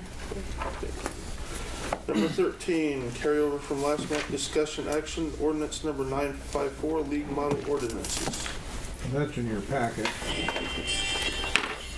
And I've got a clean one here for Courtney. But it's the, adopt 16 different ordinances by passing one. The state has allowed that some time back so that you don't have to publish all 16. You can publish this as long as it's just for updates to conform with state statute, which it is. It was all discussed last month. So if you just pass this, if you want done with it on the first reading, then waive the second and third reading, pass it again, and you're on your way. If there's more discussion, of course, go ahead. You talked about the details last month. I'll make a motion to approve ordinance number 954. I'll second. Second, Bob? Aye. Julie? Aye. Pam? Aye. Tyler? Aye. Motion approves on, or passes on first reading. I'll make a motion to waive the second and third readings. Second, Second. Tyler? Aye. Bob? Aye. Julie? Aye. Pam? Motion approved on second and third readings and passes. Number 14, discussion action resolution number 597, delegation of city administrator duties. This was from our personnel meeting last Tuesday evening. And same story, that's in the packet. We've got a clean one for Courtney to put in the book if you pass the resolution. And we made it up in a table form, as you saw, if you found it in the packet. Just checking, these are assigned to the clerk, these are assigned to the superintendent, these are shared. And to some extent, a couple other explanations, the council will do it. It's all as you discussed, you can look down the list. It's written so that when you pass this, it's effective pretty much immediately, and then they start getting their new pay. You'll anticipate them working with Mike to the extent necessary for another 2 weeks, but it's ready to go. You guys are all comfortable with filling the Yeah, meeting? did you guys read through it and are good with it? Sounds like it went good. Yeah. It was a very good meeting, I thought. Well, I'll make a motion to approve resolution number 597. Second, I'll second that. Tyler? Aye. Bob? Aye. Julie? Aye. Pam? Aye. Motion carries. Number 15, discussion action advertising for city worker and city administrator. I'll make make a motion to advertise. Get it done right away. Second? Second? I'll second. All right, Bob. Aye. Julie. Aye. Tyler. Aye. Pam. Aye. Thank you. Number 16, discussion action review of city ordinances and state law regarding sex offenders. Bob, you asked for this. Yeah. Well, I guess in light of the circumstances that happened a couple of weeks ago, I think we should, as a council, look at amending our sex offender ordinance to make more inclusions. Our current ordinance just pretty much mimics the state's sex offender ordinance, which states and only regulates how close sex offenders can live to a school or daycare or whatever. So I would like to see us, I guess, everybody do their own research for it next month and be ready next month to put forth some great ideas. I think we have. Along with Bruce Curtis, give us the correct Well, and let me opinions. comment on it just real quick. You've got to make your policy decisions, but recognize you're entirely correct. The state law on sex offender stuff, the details, really only goes to where they can reside, which is small satisfaction if you're nervous about where they are at any given moment. We do have in the city code disorderly conduct. Most of these are so vague as to be difficult, but it's not that they don't exist. In disorderly conduct, in conducting yourself in such a way as to breach the peace, disturbing the peace, disturbing public peace, security. Well, that's getting there if somebody is nervous about security of a certain location. You've got assault, of course, if anything happens. You've got trespass, and you've got disturbing an assembly. And all of these are relatively old-fashioned laws, but they're there, and they provide some level of clout to tell somebody they shouldn't be doing what they're doing where they're doing it. We can sure look at something more if you want something more, but right now the current status of the state sex offender law is small satisfaction. It doesn't do you much good. I think we have a lot of people here who, including Don Williams from the school. Can I read a statement from our school? Yeah, that'd be Come on great. up. I Do you should want say to? from me personally. Do you want to come up to the podium? Come on up.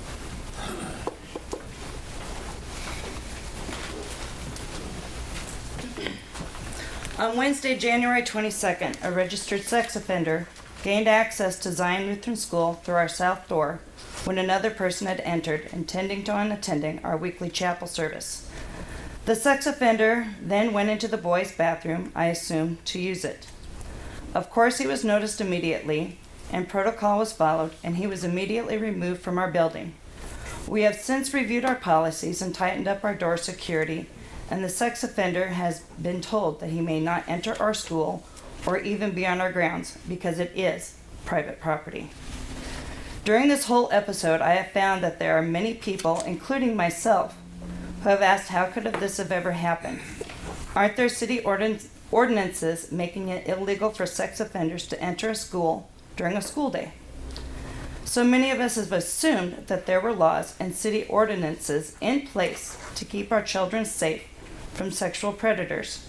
But when I looked into it, the only ordinance in Plainview that I was made aware of is the prohibited location of residence. This states that it is unlawful for any sexual predator to reside within 500 feet from a school or child care facility. To my knowledge, there are no ordinances stating where sexual predators are or are not allowed to actually be within the city. At last count, I have been made aware of 8 registered sex offenders that live within the Plainview community. Would it be possible for Plainview to adopt a city ordinance of restricted public areas within our community where sex offenders may not reside or loiter? These areas could include, but not be limited to, daycares, schools, the public parks, the city pool, the public library, and of course the ball complex here in Plainview. These are all areas in which parents regularly drop off their children to play to attend practices, classes, or games. Parents want to know that their children will be safe. When a coach has practiced down at the softball or baseball field, they're working with their players and shouldn't have to watch out if a sexual predator is lurking around in the bathroom. Please, let's make Plainview a safe place where our children can grow up. Thank you. Thank you. Does anybody else have anything that they would like to bring forward? I'd like to mention, it was brought to me. Can you come up to the? Can you please come up to the podium? That, I don't know who a registered. Can you wait till you come up to the podium, please?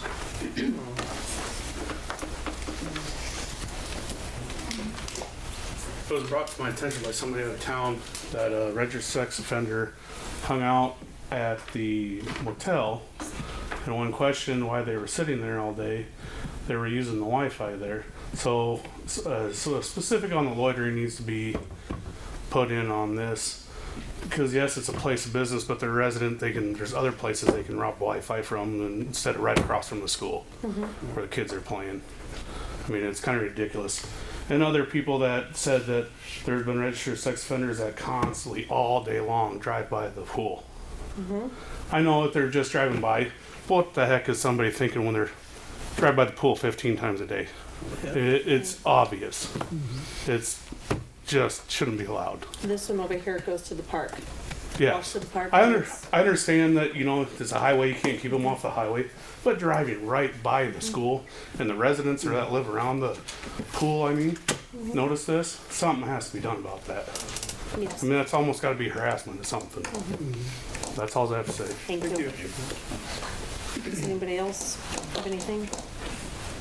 I'd just say that I was surprised. I worked for the sex offender unit for 10 years, and we were told from the state patrol that when you tell these people and their families all these restrictions, and you go to the sex offender registration, frequently asked questions, you find out the only restriction that they have is that they have to register. That's it. That surprised me a lot. What it says is it's up to the parents to tell your kids to be safe, and that's noble. But when your kid goes to the bathroom, he may know everything that's wrong about that bathroom and who's in there, but it still isn't safeguarded. You have to somehow or another prove that they're stalking, that they are trying to do something. That's very difficult to prove, because you about have to have a video camera of them doing it. And who's going to do that? You can have an ordinance per city. The state patrol does not monitor your ordinance. Your local police have to do that. That brings in a whole different order thing. I would also like to make a comment. I was told by a few individuals that this individual does park in your driveway, Brian.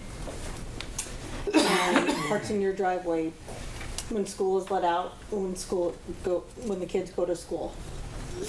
I know that you cannot keep your sister from coming to your house, but as the mayor of our city, I would think you'd want to protect our children and protect the community and to prohibit that. It already has been taken care of. Okay, thank you. I have a multitude of pictures of a sex offender that's living right across the street here. He is listed in Pierce County as transient, and they've been turned over to multiple agencies, but that gentleman is right over there. I have 5 grandkids right next door, soon to be 6. When in the hell are we going to do something about these people?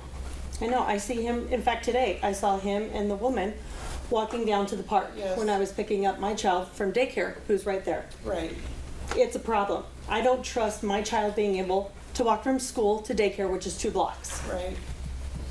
I have to have my eyes open all the time. I agree. If we need a nosy person just for these little kids.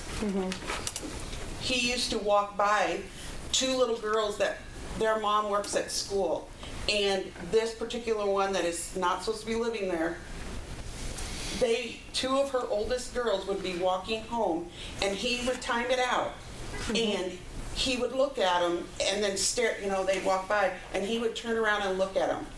My daycare provider has said the exact same thing. I don't know, do we need to set up a subcommittee to work on this with you, Bruce, or?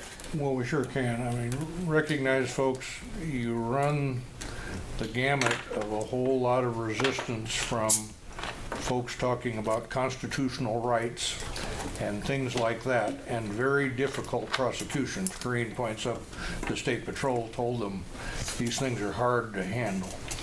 A lot of what I went through is about all you got. And you got to remember, a community, a municipality, can only pass such laws as the state has allowed it. We can't just pass any law we want.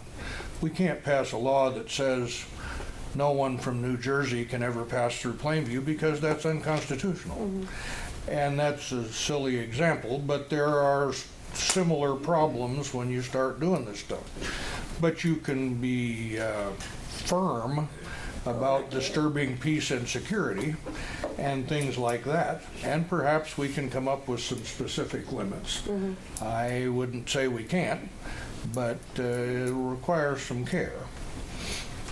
Certainly worth a try. What's the 3-day? Is it 3 days in a row? Is weekends included on those 3 days? That is. There you're talking about residence time. Yeah. And that, again, is all a matter of proof, and you just have to read very carefully and check those things over, and if they're violated, you either turn them into the sex offender registry folks, the State Patrol, or you give them a citation and tell them they're in violation. Because I saw one stay at Brian's house and have video of it, and for over 3 days. But the State Patrol says they don't monitor cities. Yeah. They do not. They're not going to come into town. They'll, you know, they don't deal with municipal ordinances. If there's a violation of state law, such as residence and sex offender residence, they might come in on that, but they will tend to not. And they think municipalities should enforce their own stuff and stay out of that jurisdiction. That's what you'll run into generally with them.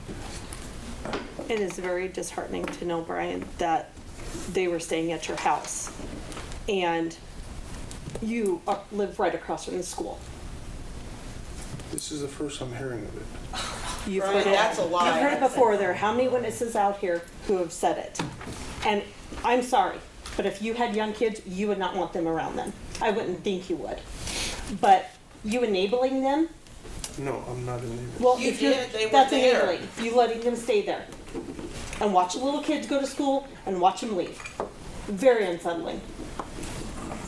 Did you have something to say, or is you shaking your head at me for some reason? I'm a parent. It scares me. I'm sorry.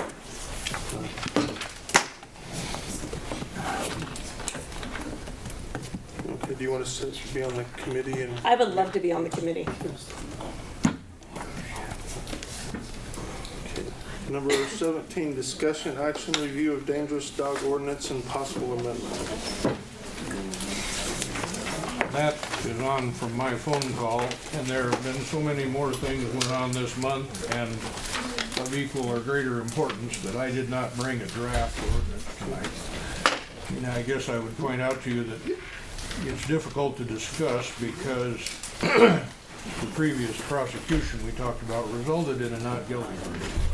And to the state of Nebraska, last year, for the protection of defendants, and it has some justification, passed a law that says anytime a criminal case comes to a not guilty verdict, that file is immediately sealed so that people cannot be embarrassed by being told or having it brought up in public, you were once charged with this. And it's for the protection of innocent parties, if you will. Makes it awfully hard for us to talk about the details.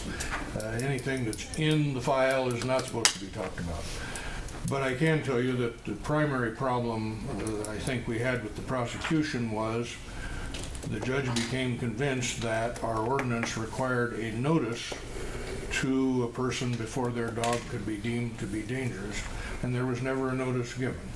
There's been discussion of that. I think it's the position of the police that that's not their job, I don't know whose job it is. If there's somebody else's job, I doubt if Courtney and Melissa would say it's their job.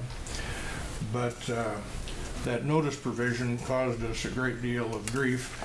It was put in there by the committee that worked on the dog ordinance to indulge people that said, well, what about all the other little dogs? What about a little dog that bites somebody? Shouldn't they be classified as dangerous? So we added this provision that said any dog, if it bites somebody, could be classified as dangerous. We'll give you a notice. But that became not just an addition to add on the little dogs, it became any dog. And so it became even a pit bull or a bull mastiff or whatever you have. So that business of the notice is a particular problem. Again, if you want to appoint an animal enforcement officer, have somebody that's their job, you can. I can't really make it my job. But well, that's why we pay the police department, though. The police could give the notice, or someone else could give the notice after the first incident. That was the intention of the ordinance, I think. But that didn't play with the judge when there was no notice given. So we need to upgrade those ordinances and change them some. And I can bring you back some drafts next month. You had such a long list and so many topics tonight, it didn't seem appropriate. I think that'd be good. I know. Let's get going on that, because I think I said that 3 years ago that summer was coming fast, and it did. And now we're 3 years later. And we assembled an ordinance from a half a dozen towns trying to accommodate everybody's views. It's more complicated than the state law. We could just back off to the stuff that's in the state law and say this is how it's going to be, and not have all these little additional factors. So that needs a look. And I think we also need to add to this for those people who are habitual offenders that have dog issues after dog issues, but that's also included in here when they're letting their dogs run loose. And I mean, because of the Stewart dog, it happened 2-3 times, and the pastor's kids are scared. We're gonna lose a good pastor here in town because his family doesn't feel safe. Well, as I said, we can tighten that up, but the business of someone has to give a notice, I mean, you would anticipate the notice would go upon the first incident. And do you have we to can't have a first talk, incident? We can't talk about the Stewart Oh, sorry, I'm sorry. in detail. Do you have to have an incident before you can deem that there's a potential? Well, right now, our ordinance has a list of breeds that are dangerous. Yeah. That might need to be expanded, but a lot of people are offended by breeds being dangerous. Yeah. That's a separate, kind of a separate issue. And then, if it's not a dangerous breed, almost any, even the state law on dangerous dogs,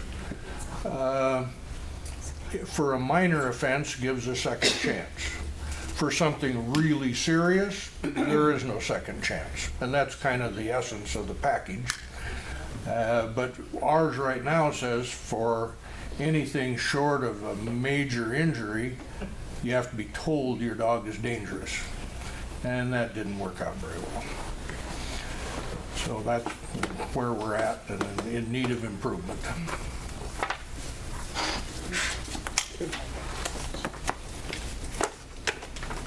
So I think we just pass that unless you guys have other questions. I mean, I'll try to come up with some drafts and something to look at.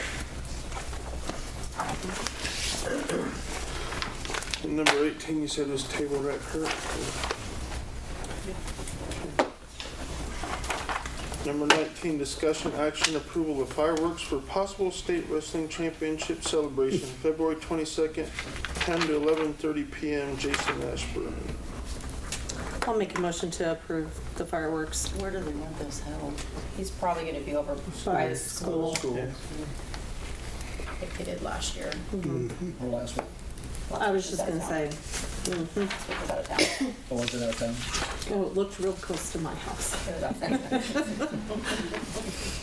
Pretty. But no, I'll make a motion for that. Second. I'll second. Bob? Aye. Julie? Aye. Pam? Tyler? Okay. Thank you. Number 20, discussion, action, approval to open bank account for IRP Loan Reserve Loss Fund. I just gave that to you tonight. That's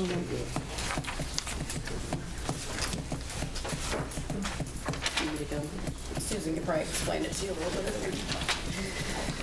All right, we're gonna talk about that wonderful $400,000 again. We are in the process of closing, and Courtney was given the plan document. I gave her that today. So one of the things that we have to do is we have to open a bank account, which we did last year, and that allows the money from USDA to come in. As we make a loan, money from that $400,000 sits in that account. But when you make a loan and the person's making payments, and we've got some stipulations in our plan, we wrote every application is $100 administrative fee, and then 3% of the total loan amount must be deposited into what they call a loan loss reserve. That is to cover a default if something happens, because this is a 40-year loan for us at 1% interest, so it should cover that. So if you make a $100,000 loan, that person has to put 3% of that total amount in this loan loss reserve account, along with the administrative fees. As we've signed that service agreement with NENET at $60 per administrative hour, the funding to pay for that comes out of that loan loss reserve. So we need to open a second account called the loan loss reserve, which will sit empty until we make a loan, and then all payments go into that account, and then any disbursements to NENET come out of that account. So I just need your approval to do it, and then I'll have to have a resolution next month to add me as a signer on it. But I'll make a motion to approve to open bank account for the IRP Loan Reserve Loss Fund. Second. Please vote. Yeah, no. I haven't done it all night. Tyler? Aye. Pam? Aye. Julie? Aye. Bob? Aye. Thank you. Thanks. Number 21, discussion structure of police force, added 2-5 of 20. Do you want to do 22 or 21 first?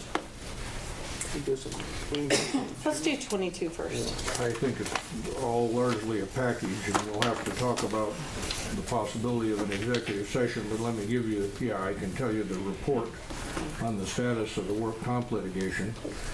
There's a deposition set for the 10th of March, that there will be people coming to Plainview to question the plaintiff. And then there has been a trial date set for April 15 in Pierce. A court order has been entered setting a trial date for April 15. So there is a deposition which wouldn't involve anyone from the city unless there are other depositions requested of city personnel. We haven't seen that lately.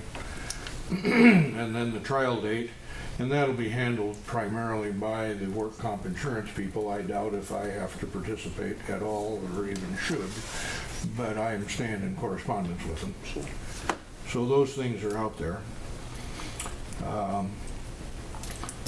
The possibility of an executive session is relative to strategy and questions and things to be asked about concerning how that trial will go.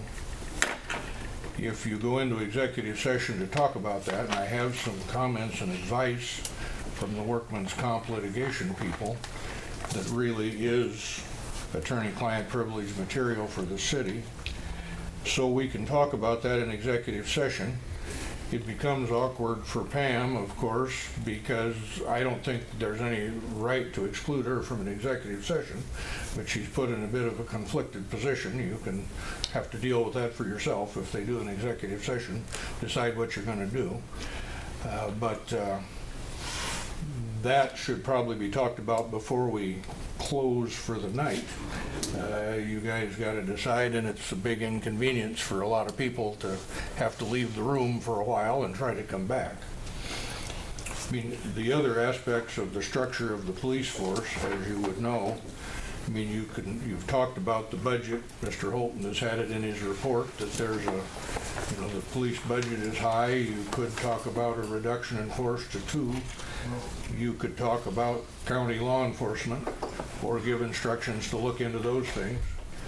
If you do those, the issue that's been discussed in the past about discipline perhaps gets put off again.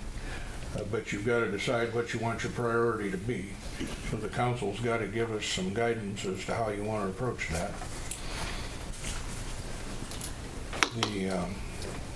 If you do the executive session, I'm guessing you lose a lot of people and inconvenience them for quite a while, and I don't know if they come back.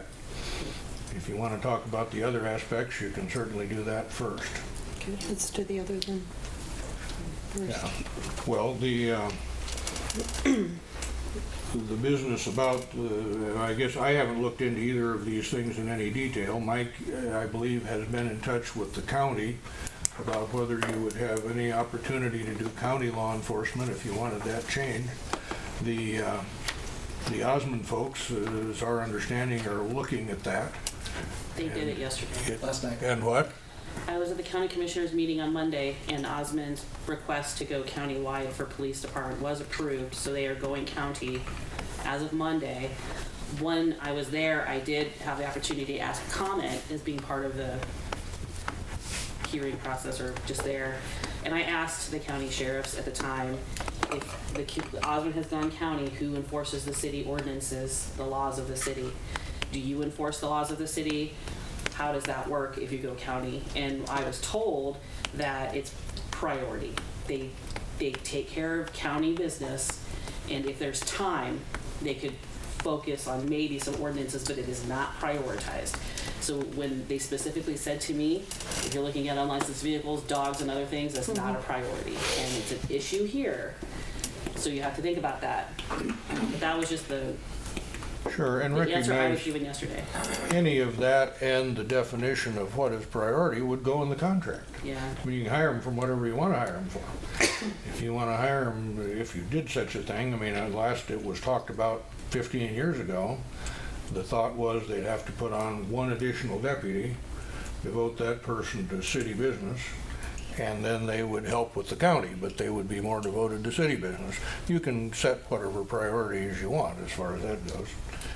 But that's a ways out, and you'd have to see numbers. Do you know what Osmond agreed to pay? Did they really talk about the details of their contract? Yes, I don't remember enough to quote it directly. It's in the minutes of the county. Yeah. It'll come out, Well, or you can call Shannon Rodgey and get the details, but if you want that to be investigated further, I mean, you'd have to tell Mike or tell Courtney to stay in touch with them when Mike's gone and get something if they want to make a proposal. I mean, the business of reduction in force, you'd maybe have to have a personnel committee with the police department and talk to them. If you went back to 2 people, what would that amount to? How are you going to make this work? You'd almost have to have a committee meeting or something, or a longer, more dedicated city meeting to talk about such things.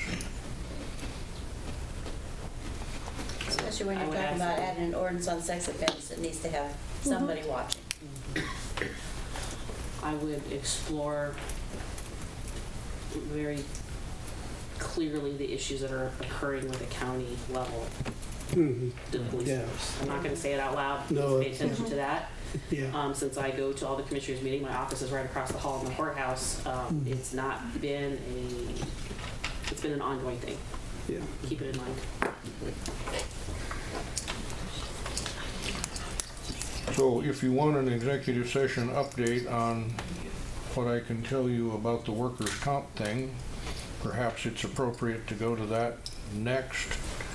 And I don't know where you can adjourn folks to if they want to stay or go, but we pretty much have to keep just the city officials involved with that discussion. Maybe like the administrator's report and comments and our comments, so everybody's done, so they don't have to leave and come back.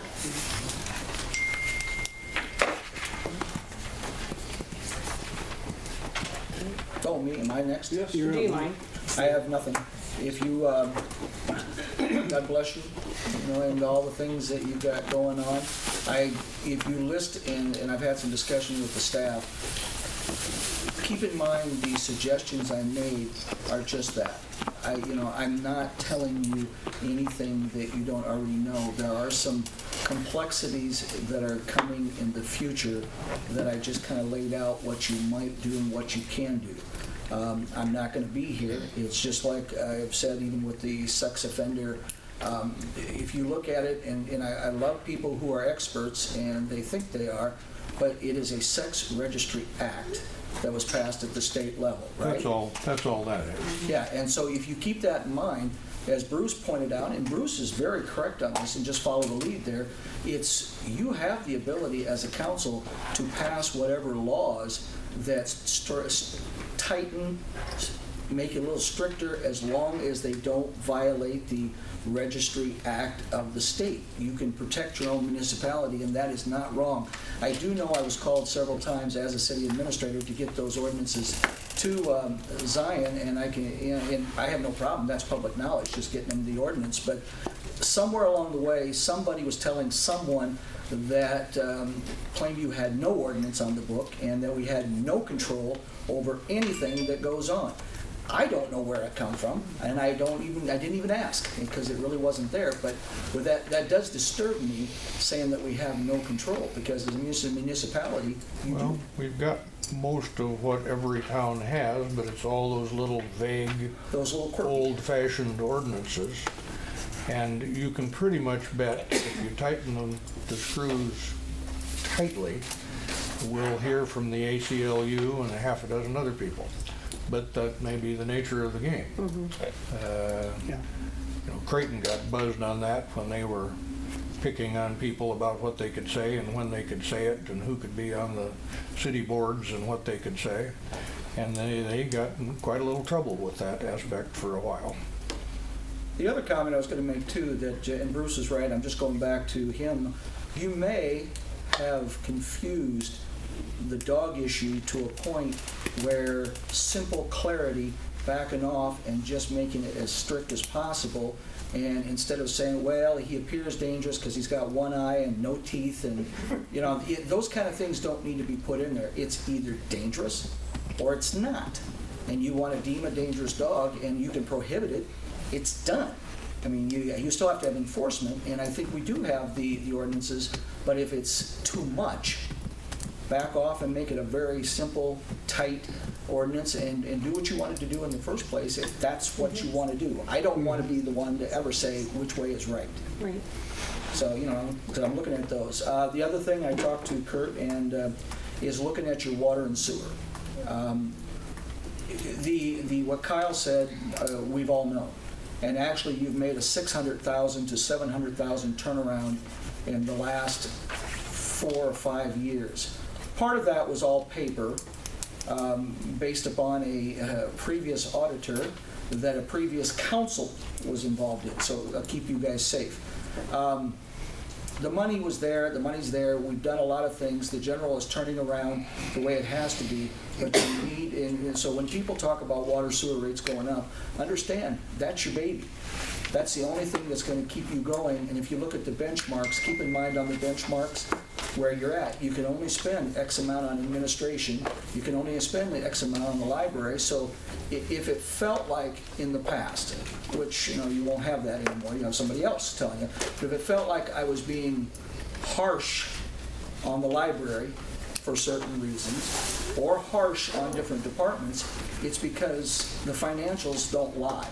They sit out like a sore thumb, and you have to deal with that in the budget. So I know exactly how much has to go into administration. I know exactly how much has to go into whether it be the pool, the library, anything else, and your auditor only confirms that.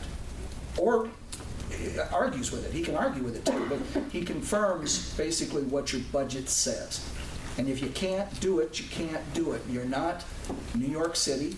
You're Plainview. If you want to grow, you grow gradually and get that general where it needs to be. So, that's it. I just want some cautionary things that were in there just to bring up in the future. Sinking funds and things like that are always important and always good. One other thing relative to this executive session, if you decide to do that, the litigation strategy relative to the workers' compensation business. Also, we'll have to consider the possibility of a claim of retaliation if there's any discipline undertaken. And it's my understanding that Mr. Holton has a letter available that could be shown to the council, probably first in executive session, on how it might go. But the executive session is the strategy question of what do you do and when do you do it. If you decide to not do anything with the letter, then nothing comes back into open session and nothing goes anywhere. You can't do anything about the letter in executive session. You can't take any action, you can't take any steps. You'd have to come back to open session before you can make any decisions or decide to deliver a letter about discipline. So it's conceivable that could still happen after the executive session. I just didn't want people to be totally uninformed if they think they want to stick around for that. I wouldn't think the executive session would take 15, 20 minutes, but I don't know how many questions you have. So the next step, I think, if you want to go that way, would be to make a motion to go into executive session to discuss litigation and the advice of the litigation counsel. You want to do council comments first? Sure. Anywhere else you want to go to get it over with? Bob? I would just like to make one brief comment about the sex offender ordinance. My wife Carolyn printed out a list, and there's a whole bunch of statutes on here of sex offender, all kinds of different statutes that different towns and cities have. So Julie and I, being the committee, we'll get together and we'll go over this and pick out some good ones because we don't want to overcomplicate it. We'll pick out the best ones that we can kind of cipher out here, and we'll bring it to the council next month to at least discuss. Thank you. Could I just ask, not all sex offenders are horrible people. No. Some people have been caught in a uncompromised situation. Correct. But you still have to be careful. They still Right. offend. They're still a sex offender. Yeah. That's right. Yeah, I agree. So anyhow, that's what we'll do. Thank you. Julie? I guess my only council comment would be the confidentiality aspect of this going into executive session. And I hope you consider this, where there is a conflict of interest between Pam and Bruce. I've already sent an email out to the council members where she had taken upon herself to forward that to her husband. So I'm really concerned about the confidentiality of our executive session if she would be included in that. Well, that's true, Julie, but as I said, I think it's Pam's call whether she sits in or not. I have looked into that. I, in fact, called the League of Municipalities because they advise all the towns in Nebraska. Mm-hmm.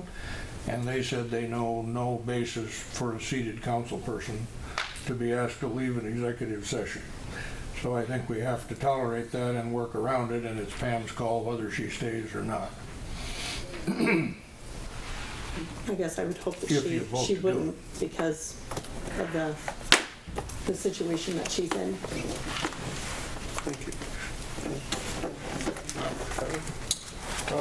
Just, Mike, we're with you. I'm sorry, nothing's happening, I but wasn't gonna bring it up tonight, but. I know. Believe me, I got 4 in my neighborhood, just in my block, I believe. So, 3. The only other thought was I'd go buy maybe half a dozen junk vehicles and park them in front of everybody's place. You see how long they lasted there? Well, it's because of you, it wouldn't last a day. I don't know. So, I think that's all I got. Thank you. Any citizens' comments?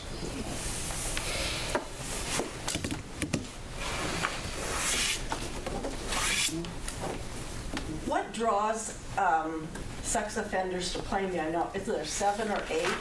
And I was told there isn't that many in Norfolk or O'Neill. For the town size, what draws them to Plainview? Can I take a shot at this one? Sure. Percentage-wise, and Susan made up a good point too, and I've known this for a while, but you saw a very good indication with the valuation.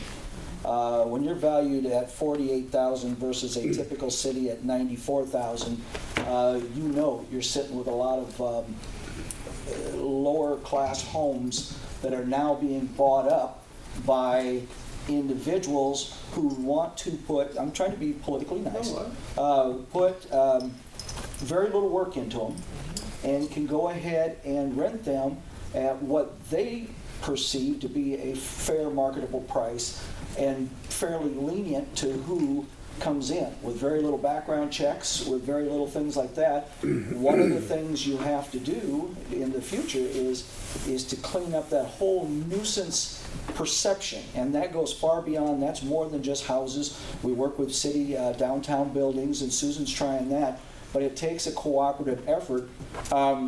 Mike, I'm sorry, but I'm not allowed to go down King Street anymore That's a bad neighborhood for me, but if you notice that the issue that was brought up and I was part of, just please understand that I wanted to get rid of some of that junk.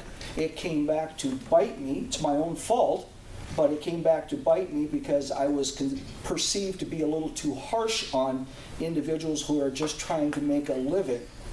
If you go back there now, that same one that I said had 7 now has 15. Mike knows who it is because he's right across from it. And then there are the others. So if you want, you start on a block at a time and clean it up. And just you enforce what you've got, put your nuisance home and your health board to work, and just simply lay out the letters, let Bruce send the letters saying you can't do salvage yard businesses in residential neighborhoods. It's a pretty simple process, but you don't need to get your head bit off either, or be ornery like me and do other things. Yeah. Which I apologize for, by the way. Tyler Wells, would you be willing to work with me on getting this going? Absolutely. I would also like, in all seriousness, I'd like the police to be involved with the sex offender stuff too. I would like to see, going forward, a lot more involvement with council and police before meetings. Do you want to be part of that committee with us? Yeah, when we get together, we'll give you a call and we'll, all 3 of us. Tyler made a suggestion, I was going to do this earlier and I forgot, Julie. It really would behoove you that it become part of a citizen task force, just 1 or 2, but somebody from the Zion community that feels very strongly, just like you did, have them part of that committee with the council and Tyler. Or have them come meet anyway with you. Yes, just come meet. I'd certainly be interested in being part of that. We have a representative from each school. And I should have echoed my friend and classmate Don Stelling Williams. You didn't graduate together, did you? Never asked for the podium. I don't have to, you can hear me. I've been on here as long as you.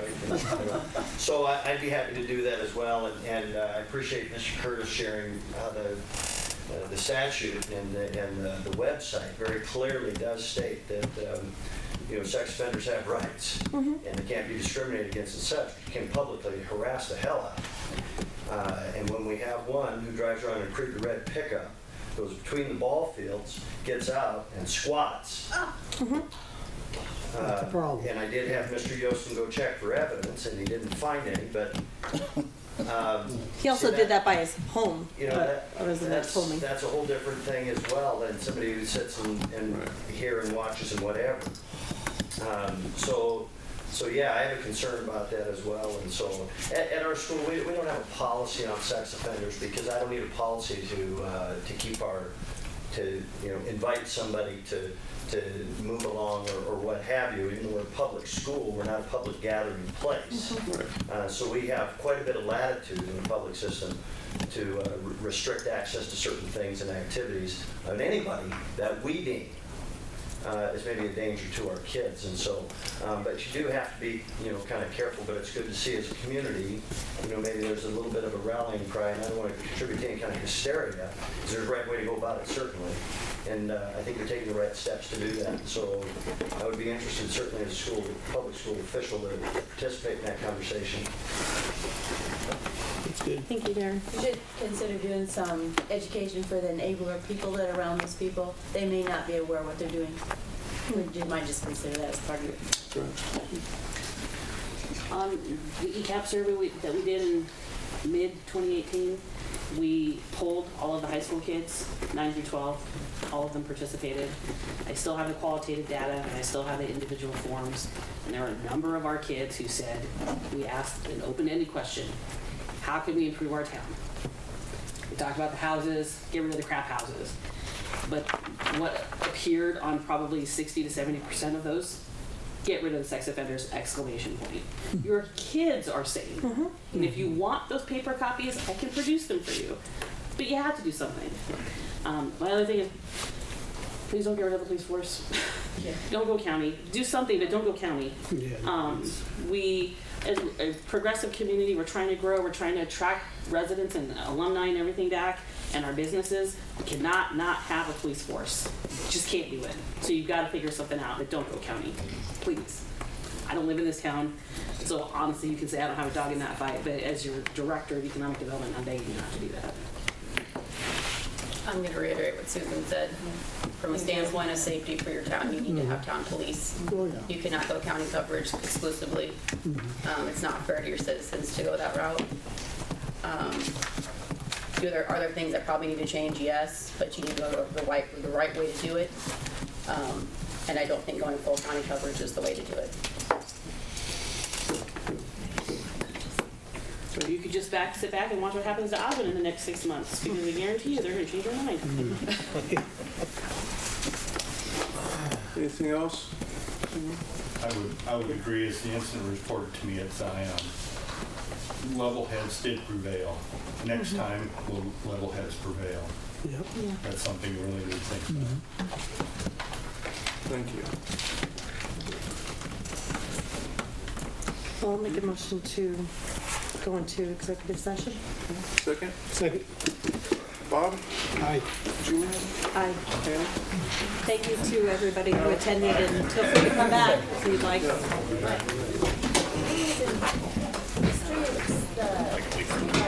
Should I stick around?